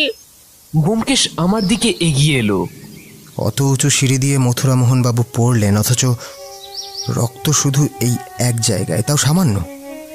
এত রক্ত বেরোলো অথচ সবটাই পড়লো কাপড়ে। ব্যাপারটা আমায় ভাবাচ্ছে অজিত। আমার হঠাৎ বিদ্যুৎ ঝলকের মতো মনে পড়ে গেল অজয় নারায়ণ যখন বাড়িতে এসেছিলেন তখন তার হাতে একটা অ্যাটাচি ছিল। সেই অ্যাটাচিটার কথাই আমি ব্যোমকেশকে বলতে গেছিলাম। ব্যোমকেশ, অজয় নারায়ণ যখন এ বাড়িতে ফিরেছিল তখন তার হাতে একটা অ্যাটাচি কেস ছিল। অজয় নারায়ণ গাড়িতে যাবার সময় তার পাশে আমি একটা অ্যাটাচি দেখেছি। আমি ভাবলাম হয়তো ওটা গাড়িতেই ছিল, কিন্তু তোমার কথা শুনে মনে হচ্ছে তা নয়। এমন সময় অঘোর নারায়ণ ঘরে এলেন, আমাদের বললেন, ব্যোমকেশ বাবু, আপনারা এখানে? হ্যাঁ রাজামশাই, একটা ব্যাপারে একটু খটকা থেকে যাচ্ছে। সে কি? এমন একটা খারাপ মুহূর্তে আপনার কি নিয়ে খটকা লাগছে? ক্ষমা করবেন আমাকে, তবে আমার মনে হচ্ছে একটু আগে আমরা যেটা দেখলাম সেটা একটা সাজানো ঘটনা মাত্র। ভেবে দেখুন, বাড়িতে এত লোক থাকতে মথুরা মোহন বাবুর চিৎকার একমাত্র শুনলেন অজয় নারায়ণ বাবুই। আরেকটা ব্যাপার, মথুরা মোহন বাবুর মাথা থেকে এত রক্ত বেরোলো অথচ তার দাগ মেঝেতে নেই। ব্যাপারটা ঠিক মিলছে না অঘোর নারায়ণ বাবু। অঘোর নারায়ণ বাবু যেন ব্যোমকেশের কথার ইশারাটা ধরতে পারলেন। তিনি তাই বললেন, আপনি কি বলতে চাইছেন ব্যোমকেশ বাবু? এরকম একটা নাটক করে ওরা কি করতে চাইবে? ব্যোমকেশের গলা শান্ত কিন্তু বেশ তীক্ষ্ণ। এই বাড়ি থেকে এমন কিছু একটা বাইরে বের করা দরকার ছিল যেটা হয়তো আমাদের সামনে দিয়ে নিয়ে যাওয়া যেত না। যদি তাই হয় তাহলে এখন কি করণীয় ব্যোমকেশ বাবু? আমাদের এক্ষুনি বেরোতে হবে। গাড়ি বার করতে বলুন। অঘোর নারায়ণের কথায় একটা ঘোড়ার গাড়ি বেরিয়ে পড়ল। আমি, ব্যোমকেশ আর সেই গাড়োয়ান যে আমাদের স্টেশন থেকে আনতে গেছিল। ঘোড়ার খুঁড়ের টকটক শব্দ আমার বুকের ভিতর বাজতে লাগলো। একটা নিখুঁত অভিনয় আমরা সবাই এতক্ষণ দেখলাম, অথচ একবারের জন্য ধরতে পারলাম না। ব্যোমকেশ যদি ব্যাপারটা না বুঝতে পারত তাহলে হয়তো আর। আমাদের গাড়িটা দ্রুত বেগে এগিয়ে যাচ্ছিল। ব্যোমকেশ বারবার নিজের হাতের ওপর অন্য হাত দিয়ে ঘুষি মারছে আর বলছে, আগে কেন ব্যাপারটা ধরতে পারলাম না আমি? বড্ড দেরি হয়ে গেল। রাজবাড়ি থেকে বেরিয়ে সোজা রাস্তা ধরে আমরা এগোচ্ছিলাম। আদৌ জানি না যে কোন দিকে যেতে হবে। একটা বড় রাস্তার মোড়ের কাছে এসে গাড়োয়ান থেমে জানতে চাইল, বাবু এবার কোন দিকে যাব? ব্যোমকেশ অন্যমনস্কভাবে কিছু একটা ভাবছিল। তার মুখে চিন্তার ভাঁজ স্পষ্ট। কপালের স্পষ্ট হয়ে আসা ভাঁজের আড়ালে থাকা মুখটা আমার বড্ড চেনা লাগছে। আমি তাকে একটা ধাক্কা দিলাম। গাড়োয়ান আবার জানতে চাইল, বাবু এবার কোন দিকে যেতে হবে? রাজামশাইয়ের কয়লা খনি কোন দিকে তুমি জানো? হ্যাঁ বাবু জানি, সেদিকেই যাই তাহলে। হ্যাঁ চলো, তবে যতটা সম্ভব দ্রুত চলো, আমাদের হাতে সময় কম। গাড়োয়ান ঘোড়ার গাড়িটাকে বাঁদিকে ঘোরালো। আগের চেয়ে দ্রুত বেগে এখন গাড়িটা চলছে। হাওয়া কেটে সপাং সপাং শব্দে ঘোড়ার পিঠের ওপর চাবুক পড়ছে আর ঘোড়া ছুটছে। বেশি দূর যেতে হলো না, তার আগেই একটা ঘোড়ার গাড়ি দেখা গেল, কিন্তু দূর থেকে ঠিক ভালোভাবে বোঝা যাচ্ছে না। গাড়িটা দেখেই ব্যোমকেশ বলে উঠল, জোরে চালাও, জোরে চালাও, ওই গাড়িটাকে আমাদের ধরতেই হবে। গাড়োয়ান যেন আমাদের হাবভাবে বেশ একটা রহস্যের গন্ধ পেয়েছে। অভিজ্ঞ গাড়োয়ান বুঝতে পারল কিছু একটা হতে চলেছে, তাই সেও রুদ্ধশ্বাসে একটাও কথা না বলে গাড়ি চালাতে লাগলো। যে রাস্তা দিয়ে আমাদের গাড়িটা চলছে একটা মাটির টানা রাস্তা। লম্বা বড় রাস্তা দিয়ে ধুলো উড়িয়ে টক টক শব্দে আমাদের ঘোড়ার গাড়িটা পাল্লা দিচ্ছে সামনের গাড়িটাকে। কিন্তু সেই গাড়িটা অজয় নারায়ণের গাড়ি নয়, কারণ এই গাড়িতে মাত্র একজন যাত্রী রয়েছে, আর সেও সামনের গাড়োয়ানের কাছে ঝুঁকে পড়ে কি সব যেন তাকে নির্দেশ দিচ্ছে। ব্যোমকেশ দেখলাম হতাশ হয়ে পড়ল। ডান হাত দিয়ে বাঁ হাতের ওপরে একটা ঘুষি মেরে বলল, হাতছাড়া হয়ে গেল অজিত, হাতছাড়া হয়ে গেল। কোনো প্রমাণ ছাড়া ওদের ধরা যে অসম্ভব। আমি কিন্তু সামনের দিকে তাকিয়ে লোকটাকে দেখার চেষ্টা করছিলাম। এতক্ষণে আরেকটু কাছে চলে এসেছে অন্য গাড়িটা। ঘোড়ার গাড়ির শব্দেই হয়তো লোকটা পিছনে তাকালো। আমি লোকটার মুখটা দেখে হঠাৎ চমকে উঠলাম। এ তো সেই লোকটা যে ব্যোমকেশের দিকে তাকিয়ে তাকে চেনার কথা বলেছিল। এবার লোকটিও আমাদেরকে দেখতে পেয়েছে। গাড়োয়ানকে বলে গাড়ির গতি কমাতে বললেন মনে হলো। আমরা প্রায় তার পাশাপাশি পৌঁছে যেতেই তিনি বললেন, আপনারা এখানে? হ্যাঁ, একটা গাড়ির পিছু করতে করতে আমরা এখানে এসেছি। আপনি এখানে কেন? আপনি আপনি ব্যোমকেশ বক্সী না? ট্রেনে আপনাকে চিনতে পারি, এখন বেশ চেনা যাচ্ছে। যাবে, আপনি কি কোনো ঘোড়ার গাড়ি পিছু করছেন? হ্যাঁ, আপনি দেখেছেন দুজন ছিল গাড়িতে। আমিও সেই গাড়িরই পিছু করছি, তবে এখন সেই গাড়িতে দুজন না, তিনজন আছে, ওই দেখুন। এতক্ষণ ভদ্রলোকের দিকে তাকিয়ে কথা বলায় আমরা সামনে দেখিনি। এবার দেখলাম অনেকটা দূরে আমাদের আগে একটা গাড়ি এগিয়ে যাচ্ছে। অত দূর থেকেও স্পষ্ট দেখা যায় তাতে তিনজনের মূর্তি রয়েছে। আপনি ওদের পিছনে ধাওয়া করেছেন কেন? আপনি আমায় চিনবেন না ব্যোমকেশবাবু, আমি আপনাকে চিনি। ভিক্টোরিয়ার কাছে সেই লেখকদের মৃত্যুর কেসটায় আপনি যখন তদন্ত করছিলেন, ওখানে আমি ছিলাম। বর্ধমান আর রানীগঞ্জের এলাকায় একটা জাল নৈতিক চক্র মাথাছাড়া দিয়ে উঠেছে। সেই কেসের ব্যাপারেই আমি এখানে এসেছি। ট্রেনে সেই যে লোকটা আপনার বন্ধুর পাশে বসেছিল, সে মাঝপথে নেমে গিয়ে অন্য কামরায় ওঠে। আমিও তার পিছু পিছু নেমে যাই। তখনও বুঝিনি আপনি ব্যোমকেশ বক্সী, আর মনে হচ্ছিল আপনি ব্যাপারটা গোপন করতে চাইছেন, তাই আর ঘাটায়নি। আপনি কি রাজবাড়ির উপর নজর রাখছিলেন? রাজবাড়ি কই না তো।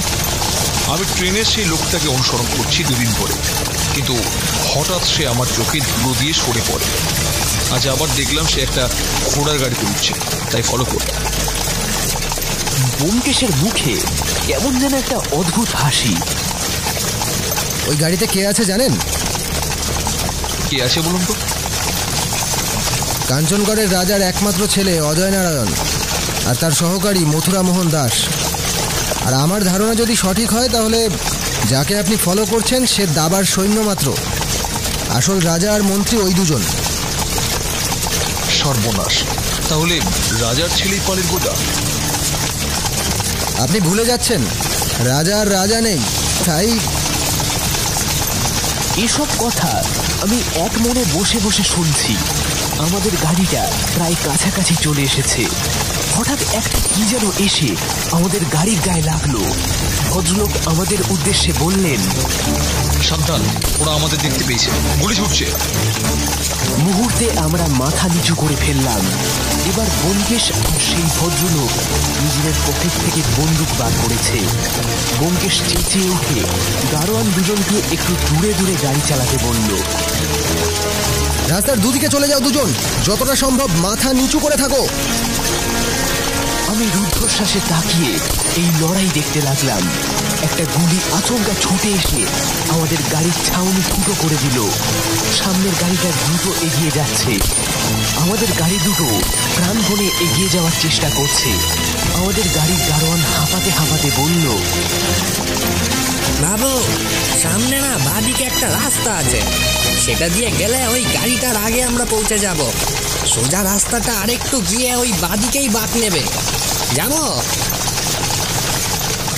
ভদ্রলোক অর্থাৎ পুলিশ ইন্সপেক্টর, যার নাম পরে জেনেছিলাম অখিলেশ বর্মন, তিনি বললেন, ব্যোমকেশবাবু, আপনি বাঁদিকে রাস্তা ধরে যান। যদি সামনে থেকে আটকাতে পারেন, এভাবে পিছন থেকে খুব কাছে যাওয়াটা রিস্ক হয়ে যাবে। আপনি যাবেন নাকি আমি যাব? আপনি ওদের পিছু করুন, তবে সাবধানে। আমি যাচ্ছি। আমাদের গাড়িটা রাস্তা থেকে বাঁদিকে বাঁধ নিল। ব্যোমকেশ পিস্তল হাতে গাড়ির মধ্যে আধ বসা হয়ে বসেছিল। গাড়ির খোলের যেখানে গুলি লেগেছিল সেখান দিয়ে তীব্র হাওয়া ঢুকছে। এতক্ষণ ধরে যে ব্যাপারটা আমরা লক্ষ্য করিনি তা হলো আকাশ কালো করে মেঘ জমে এসেছে। বেশ কয়েক ফোঁটা বৃষ্টি গাড়ির ওপর পড়ল। তারপর কিছু বোঝার আগেই হুড়মুড় করে বৃষ্টি নেমে এলো। মাটির রাস্তা বৃষ্টির জলে ক্রমশ পিছল হয়ে যাচ্ছে। ব্যোমকেশ বলল, সাবধানে। কিচ্ছু ভাববেন না বাবু, আজ 30 বছর ধরে আমি গাড়ি চালাচ্ছি। আর কোনো কথা নয়। বৃষ্টির জলে আমরা ক্রমাগত ভিজে যাচ্ছি। ঘোড়াগুলো যেন ক্লান্ত হয়ে আসছে এবার। তারা মাঝে মাঝেই ভিজতে ভিজতেই ডেকে উঠছে। দারোয়ান শক্ত হাতে লাগাম ধরে আছে, আর চাবুক চালাচ্ছে না। ব্যোমকেশ সোজা সামনের দিকে তাকিয়ে আছে। সে যেন কিছু একটার জন্য অপেক্ষা করছে। কিছু যেন একটা এবার হতে চলেছে। রাস্তার বাঁকটা এখান থেকেই দেখা যাচ্ছে। এখনো প্রায় 20 হাত দূরে রয়েছে। সেদিকে তাকিয়ে যেন ব্যোমকেশ বুঝে নিতে চাইছে অজয় নারায়ণের গাড়িটা আগে চলে গেছে নাকি। আমাদের গাড়িটা যতই সামনের দিকে এগিয়ে যাচ্ছে ততই যেন আমার বুকের মধ্যে ঘোড়ার খুঁড়ের আওয়াজ বাড়ছে। আমি ভাবছি আমাদের গাড়িটা যদি একেবারে অজয় নারায়ণের গাড়ির সাথে ধাক্কা মারে তখন কি হবে। আমি বুঝতে পারছি না, কেন যেন মনে হচ্ছে সামনে বিপদ অপেক্ষা করছে। বৃষ্টিটা আরো জোরে শুরু হয়েছে এর মধ্যেই। আমাদের গাড়িটা প্রায় রাস্তার বাঁকের কাছে এসে পড়েছে। দারোয়ান একবার পিছনে ঘুরে বলল, বাবু বাঁ দিক নেব কি ডান দিকে? এই মোড়ে দাঁড় করো গাড়িটা, একদম রাস্তার মাঝখানে। বাবু যদি ওদের গাড়িটা এসে ধাক্কা মারে? ব্যোমকেশ দারোয়ানের দিকে তাকায়। তার মুখটা থমথমে। সেভাবেই সে বলল, তোমায় যা বলছি তাই করো। গোটা রাস্তাটা জুড়ে গাড়িটা রাখো, তারপর নেমে যাও। আমি এবার ব্যোমকেশের পরিকল্পনা বুঝতে পারলাম। গাড়িটা রাস্তা জুড়ে রাখা হলো। আমরা 3 জনে নেমে রাস্তার পাশের একটা ঝোপের কাছে দাঁড়ালাম। ব্যোমকেশ পিস্তল হাতে নিয়ে নিজের স্বগতোক্তির মতো বলল, তুমি আমাদের উপর গুলি চালিয়েছো হে অজয় নারায়ণ, এর মাসুল তো তোমায় দিতেই হবে। বেশিক্ষণ অপেক্ষা করতে হলো না। ঘোড়ার খুঁড়ের শব্দ পেয়ে তাকাতেই দেখি সেই গাড়িখানা আসছে। বেশ দ্রুত বেগেই ছুটে আসছে।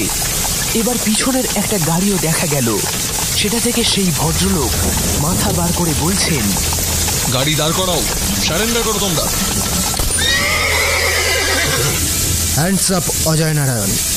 ওরা 3 জন তখন গাড়ি থেকে নেমে পড়ে পাশের জঙ্গলের দিকে ছুটে গেল। ব্যোমকেশ তাদের পিছনে যেতে যেতে বলল, অজিত, গাড়িটাকে আটক করে রাখো। বলেই জঙ্গলে মিলিয়ে গেল। ভদ্রলোক ইতিমধ্যেই এসে গেছেন।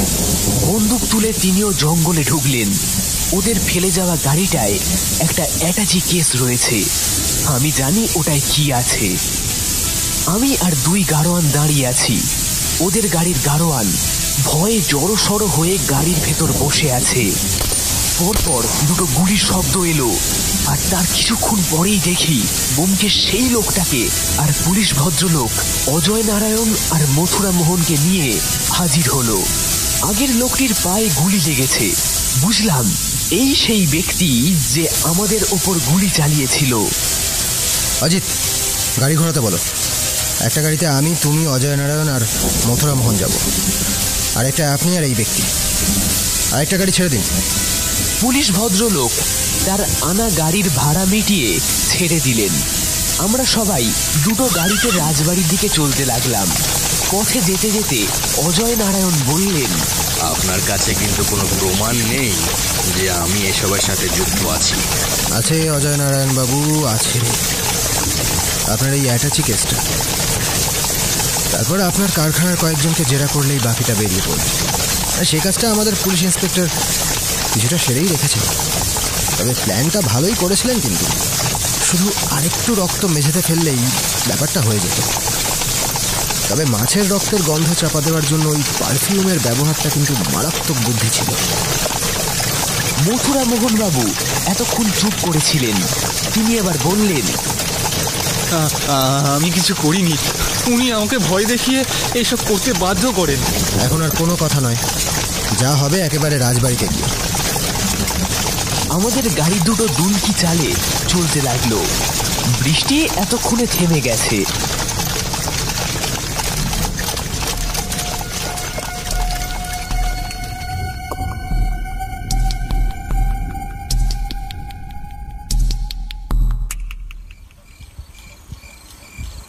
রাজবাড়ির হল ঘরে আমরা বসে আছি। একপাশে অঘোর নারায়ণ, সত্যবতী আর আমি, অন্য পাশে পুলিশ ইন্সপেক্টর অজয় নারায়ণ এবং মথুরা মোহন।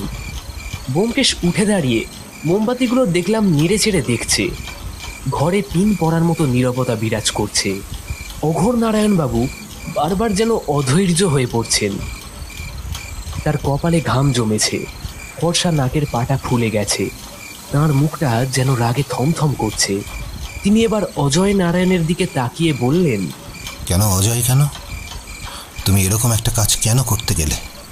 অজয় নারায়ণ চুপ করে আছে। ব্যোমকেশ এবার হেঁটে এসে চেয়ারে বসতে বসতে বলল, এটার কিছুটা আভাস আমি পেয়েছি, তবে তা অনুমান মাত্র। ইনি এই বিষয়ে আমার চেয়ে ভালো বলতে পারবেন। আমি যতদূর জানতে পেরেছি, কয়লা খনিতে মজুরদের নিয়ে একটা সমস্যা চলছিল অনেকদিন আগে থেকেই। কয়লা খনিতে খুঁড়তে খুঁড়তে একসময় ফাঁকা হয়ে যায় মাটির নিচের জায়গা, তখন ধস নামে।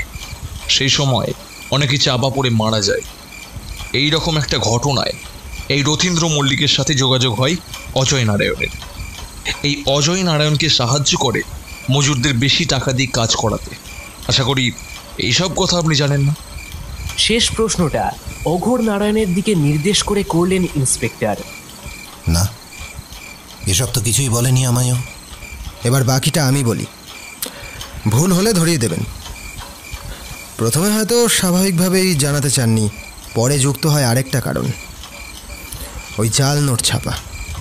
কারখানা ভালো করে খুঁজে দেখলেই ওই মেশিন পাওয়া যাবে যাতে ছাপানো হতো ওই জাল নোট। যেহেতু জাল নোট অনেক আছে, তাই মজুরদের বেশি মজুরি দিতে আপত্তি নেই। কিন্তু কোনোভাবে সেই নোট চলে আসে অঘোর নারায়ণের হাতে। এই সময় হয়তো নায়েব বেণীমাধব বাবুর কাছে আমার কথা শোনেন অঘোর নারায়ণ, আর যাতেই জাল নোটের ব্যাপারটার একটা নিষ্পত্তি হয়, তাই আমায় ডেকে পাঠান মথুরা মোহন বাবুর হাত ধরে, মানে চিঠি লিখিয়ে। আর এখানেই আসল খেলাটা খেলেন তিনি। তিনি জানতেন না যে আসলে কোন কাজের জন্য আমায় ডাকা হচ্ছে, অথবা ভাবতে পারেননি উনি ধরা পড়বেন। তাই চিঠিটা লিখে তিনি আবার খুলে বাইরের খামের লেখায় কয়েকটা শব্দের বদল করেন। প্রথমে আমিও তার এই পরিকল্পনায় ভুল পথে চালিত হচ্ছিলাম। অঘোর নারায়ণবাবু যখন তার সামনেই আমায় সব কথা বলেন, আর আমি চিঠি মাঝপথে চুরির ব্যাপারটা ওনাকে বলি, তখন উনি ভাবেন যে তার পরিকল্পনা সার্থক। কিন্তু অজয় নারায়ণকে সাবধান করার জন্য সময় তিনি হয়তো পাননি, কারণ অঘোর নারায়ণ বাবুর সাথে কথা হবার আগেই অজয় নারায়ণ চলে গেছেন কারখানায়। সেদিন রাত্রে তার সেখানে থাকার কারণ হয়তো জাল নোট ছাপানোর কাজ। পরদিন সকালে তিনি ফিরে এসে অজিতকে বলেন কারখানায় জাল নোটের সমস্যার কথা। তিনি ভাবতেই পারেননি অঘোর নারায়ণ এই কথা আমায় বলেছেন। মথুরা মোহনের মতো তিনিও ভেবেছিলেন আমি এসেছি নেতাজির সাথে আসা সেই স্বাধীনতা সংগ্রামীর টাকা ছাপানোর যন্ত্র উদ্ধারে। এরপর যখন মথুরা মোহন তাকে সব জানায়, আমার অনুমান তখনই টাকা ভর্তি অ্যাটাচে নিয়ে তিনি পালানোর বন্দোবস্ত করেন। এই অনুমান করা যায় রথীন্দ্র নামের লোকটি কাছাকাছি কোথাও ছিলেন, তাকে সেটা দিয়ে আবার ফিরে আসবেন, এই ছিল পরিকল্পনা। কিন্তু এই মুহূর্তে এসেই আবার বেরিয়ে গেলে তার উপর সন্দেহ হবে, তাই তিনি অভাবনীয় একটা পরিকল্পনা করেন। রান্নাঘরে রাখা মাছের কাটা রক্ত এনে তাতে পারফিউম মিশিয়ে মথুরা মোহনের মাথায় লাগান। আর তারপরের ঘটনা সবার জানা, কিন্তু বাড়ি থেকে বেরিয়েই তিনি পড়লেন বিপদে। যখন বুঝলেন তার পিছনে পুলিশ লেগেছে, তখন পালালেন কারখানার দিকে। একবার সেখানে ঢুকে পড়লে তাকে পাওয়া মুশকিল। আর সবচেয়ে বড়, ওই টাকার ব্যাগ ছাড়া আর কোনো ব্যাগও নেই প্রমাণের জন্য। কিন্তু আমি অজিত বেরিয়ে পুলিশ ইন্সপেক্টরকে পেয়ে গেলাম। আর তারপর এবার অজয় নারায়ণের দিকে তাকিয়ে ব্যোমকেশ বলল, আর কিছু প্রমাণ চাই অজয় নারায়ণ বাবু? আপনি বলবেন না আমি? হ্যাঁ হ্যাঁ, আমি করেছি সব। প্রথমে মথুরামোহন রাজি হয়নি, তখন ওকে আমি টাকার লোভ দেখিয়ে দলে টানি। সব সব আমার জন্য হয়েছে। অজয় নারায়ণ দুহাতে মুখ ঢাকলেন। অঘোর নারায়ণ কি যেন বলতে গিয়েও আর বলতে পারলেন না। একটু থেমে বললেন, ইন্সপেক্টর, আপনি ওদের নিয়ে যান। আমি আর সহ্য করতে পারছি না, নিয়ে যান ওকে আমার সামনে থেকে। থানার জিপ বাইরেই দাঁড়িয়ে আছে, আমি তাহলে ওদের নিয়ে যাচ্ছি। ব্যোমকেশবাবু, চলি তাহলে। অনেক ধন্যবাদ আপনাকে, আপনি না থাকলে এত সহজে কেসটা সমাধান হতো না। চলি। ব্যোমকেশ ও আমার সাথে করমর্দন করে আর অঘোর নারায়ণবাবুকে আরেকবার নমস্কার করে তিনজনকে নিয়ে তিনি বেরিয়ে গেলেন। আমি উঁকি মেরে দেখলাম বাইরে খাকি পোশাকে কয়েকজন পুলিশ দাঁড়িয়ে আছে। অঘোর নারায়ণবাবু দুহাতে মুখ ঢেকে বসে রইলেন।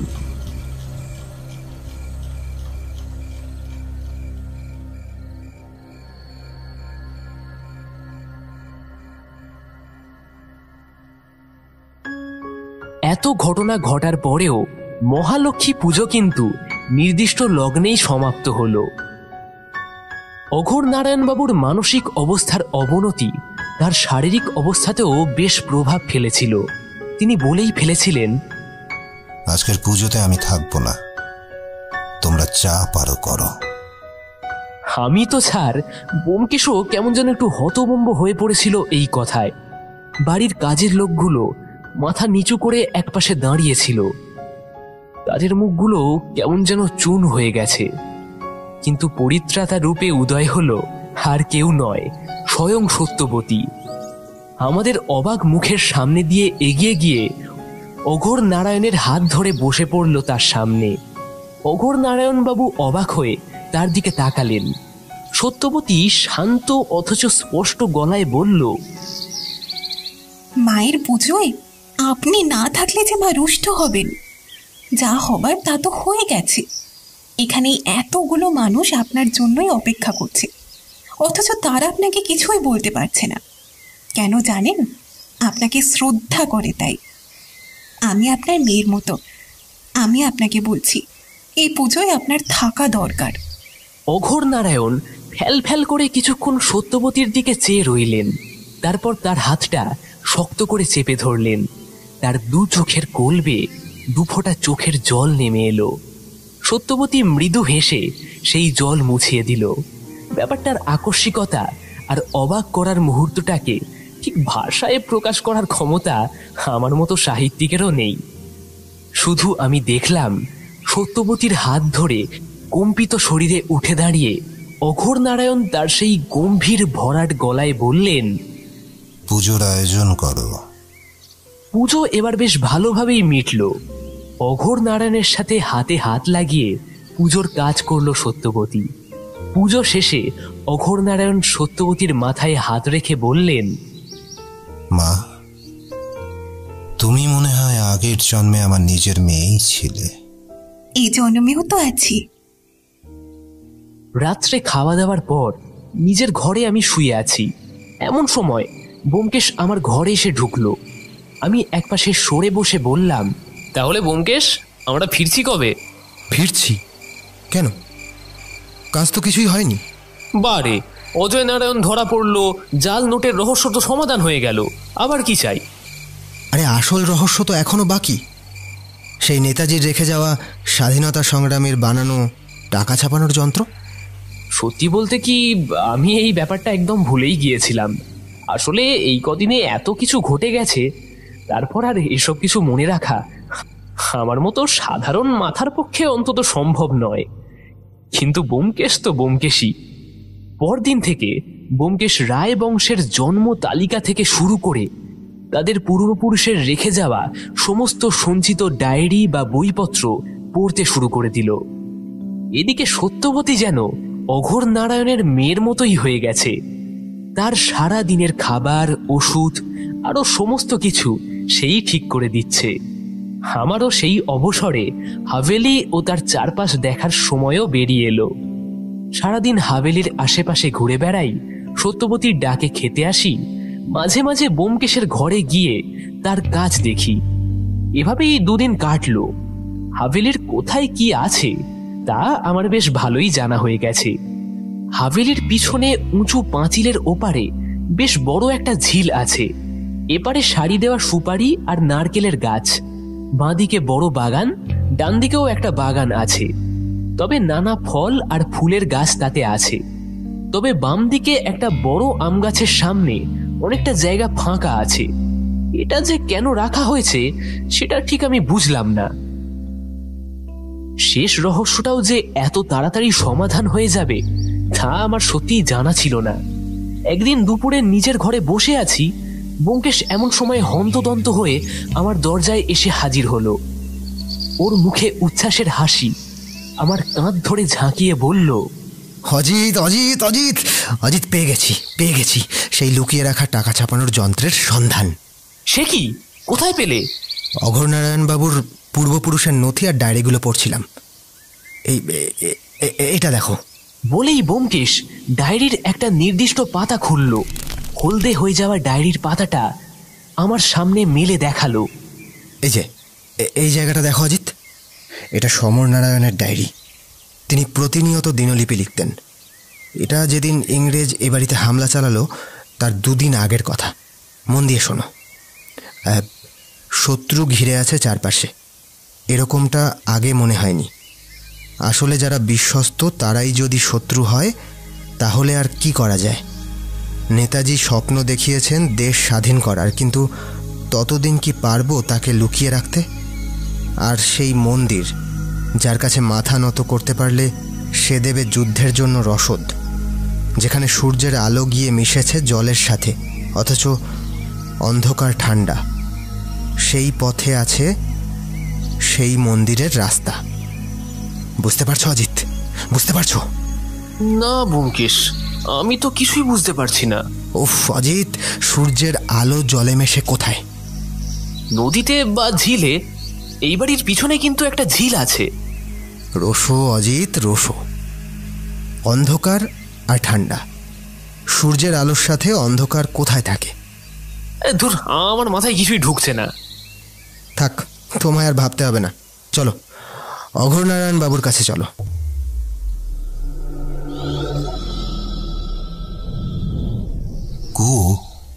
অবাক ভাবটা একটুও না চেপেই তিনি বললেন। সত্যবতীও তার সাথে সাথেই বলে উঠল, কুয়ো? হ্যাঁ, কুয়ো। এবারের কোথায় একটা কুয়ো আছে, আর তার মধ্যেই আছে সেই লুকোনো ঘরে যাওয়ার রাস্তা। সমরনারায়ণ তার ডায়েরিতে বারবার সেই কুয়োর কথাই বলেছেন, সোজা সাপটা নয়, একটু ঘুরিয়ে। আর সেই ঘরকে বলেছেন মন্দির। যদিও মন্দিরই বটে, স্বয়ং নেতাজির হাতের ছোঁয়াশে যন্ত্র। অনেক ছোটবেলায় শুনেছিলাম ওই বাগানের বাদিকে একটা ফাঁকা জায়গায় একটা কুয়ো ছিল। অদ্ভুত কারণে ওখানে আর কোনোদিন কোনো গাছ জন্মায়নি, ফাঁকাই থেকে গেছে জায়গাটা।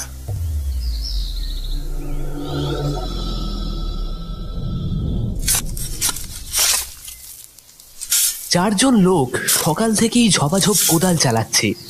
অঘোরনারায়ণ বাবু একবার ঘরে তো একবার বাইরে করছেন। ব্যোমকেশ উদ্বিগ্ন মুখে কাজ তদারকি করছে। আমি ভাবছি এত বড় বাগানে ঠিক সেই জায়গাটা খুঁজে পাবে কি করে। ব্যোমকেশ সমর নারায়ণের ডায়েরিটা হাতে নিয়ে উল্টে পাল্টে দেখছে। প্রায় 1 মানুষের বেশি মাটি খোঁড়া হয়ে গেছে। তখন অঘোরনারায়ণ বাবু বাইরে এসে বললেন,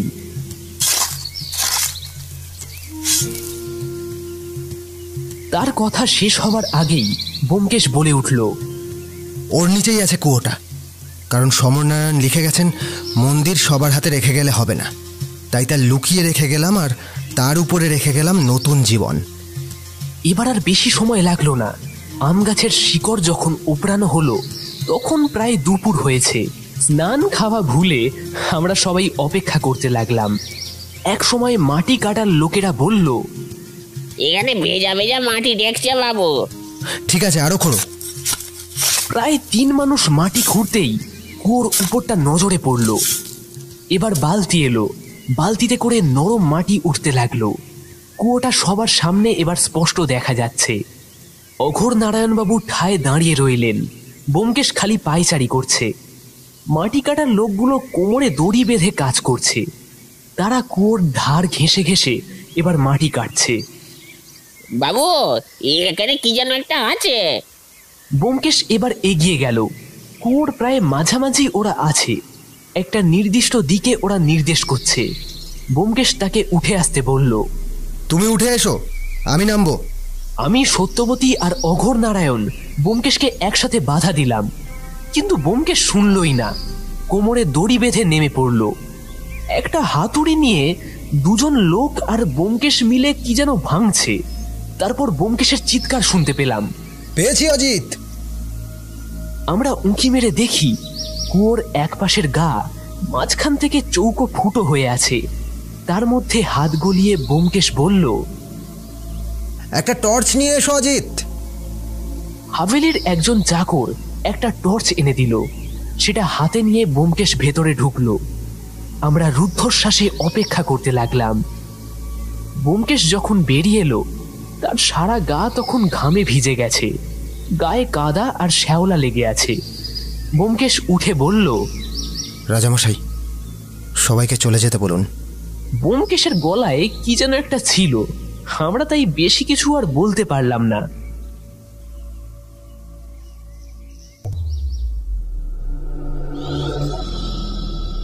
আমরা সবাই হল ঘরে বসে আছি। ব্যোমকেশ স্নান করে এসে বসল।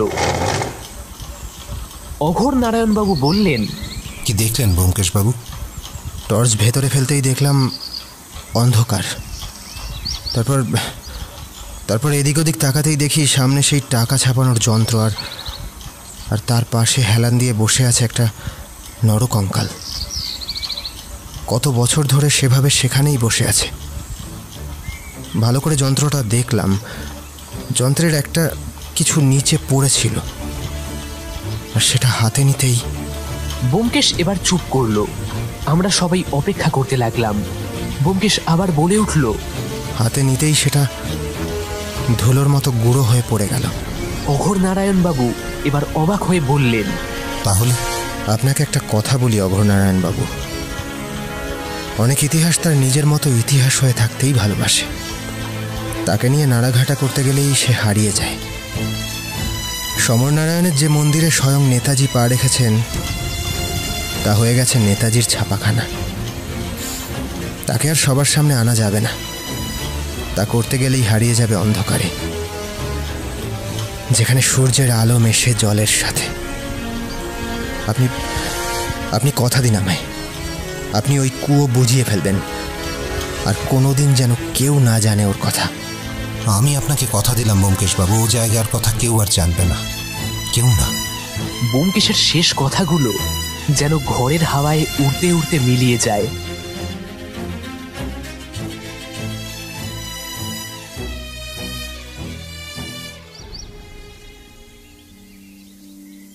অঘোর নারায়ণের হাভেলি থেকে ফেরার দিন এসে গেল। সত্যবতীকে অঘোর নারায়ণবাবু বড্ড বেশি ভালোবেসে ফেলেছিলেন। তাকে ছেড়ে আসতে সত্যবতীরও বেশ কষ্ট হচ্ছিল, কিন্তু কিছুই করার নেই। ব্যোমকেশের নামে আবার কালকে একটা চিঠি এসেছিল। কলকাতা থেকে পুলিশ কমিশনার নিজেই নাকি পাঠিয়েছেন। যদিও কি লেখা আছে সেটা ঠিক আমি জানি না। ফেরার পথে গাড়িতে আমি ব্যোমকেশকে প্রশ্ন করলাম, আচ্ছা ব্যোমকেশ, ওই মাটির নিচের ঘরে আসলে কি হয়েছিল বলো তো? সবই তো বললাম।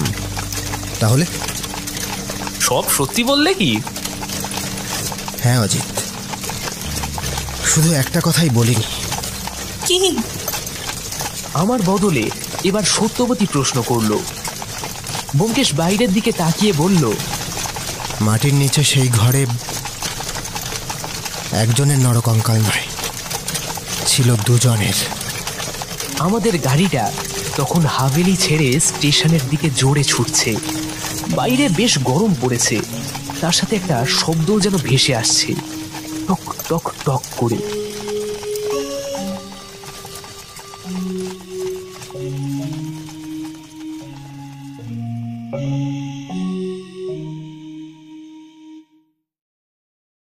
আজকের মতো আমাদের গল্পের আসর এখানেই শেষ হলো।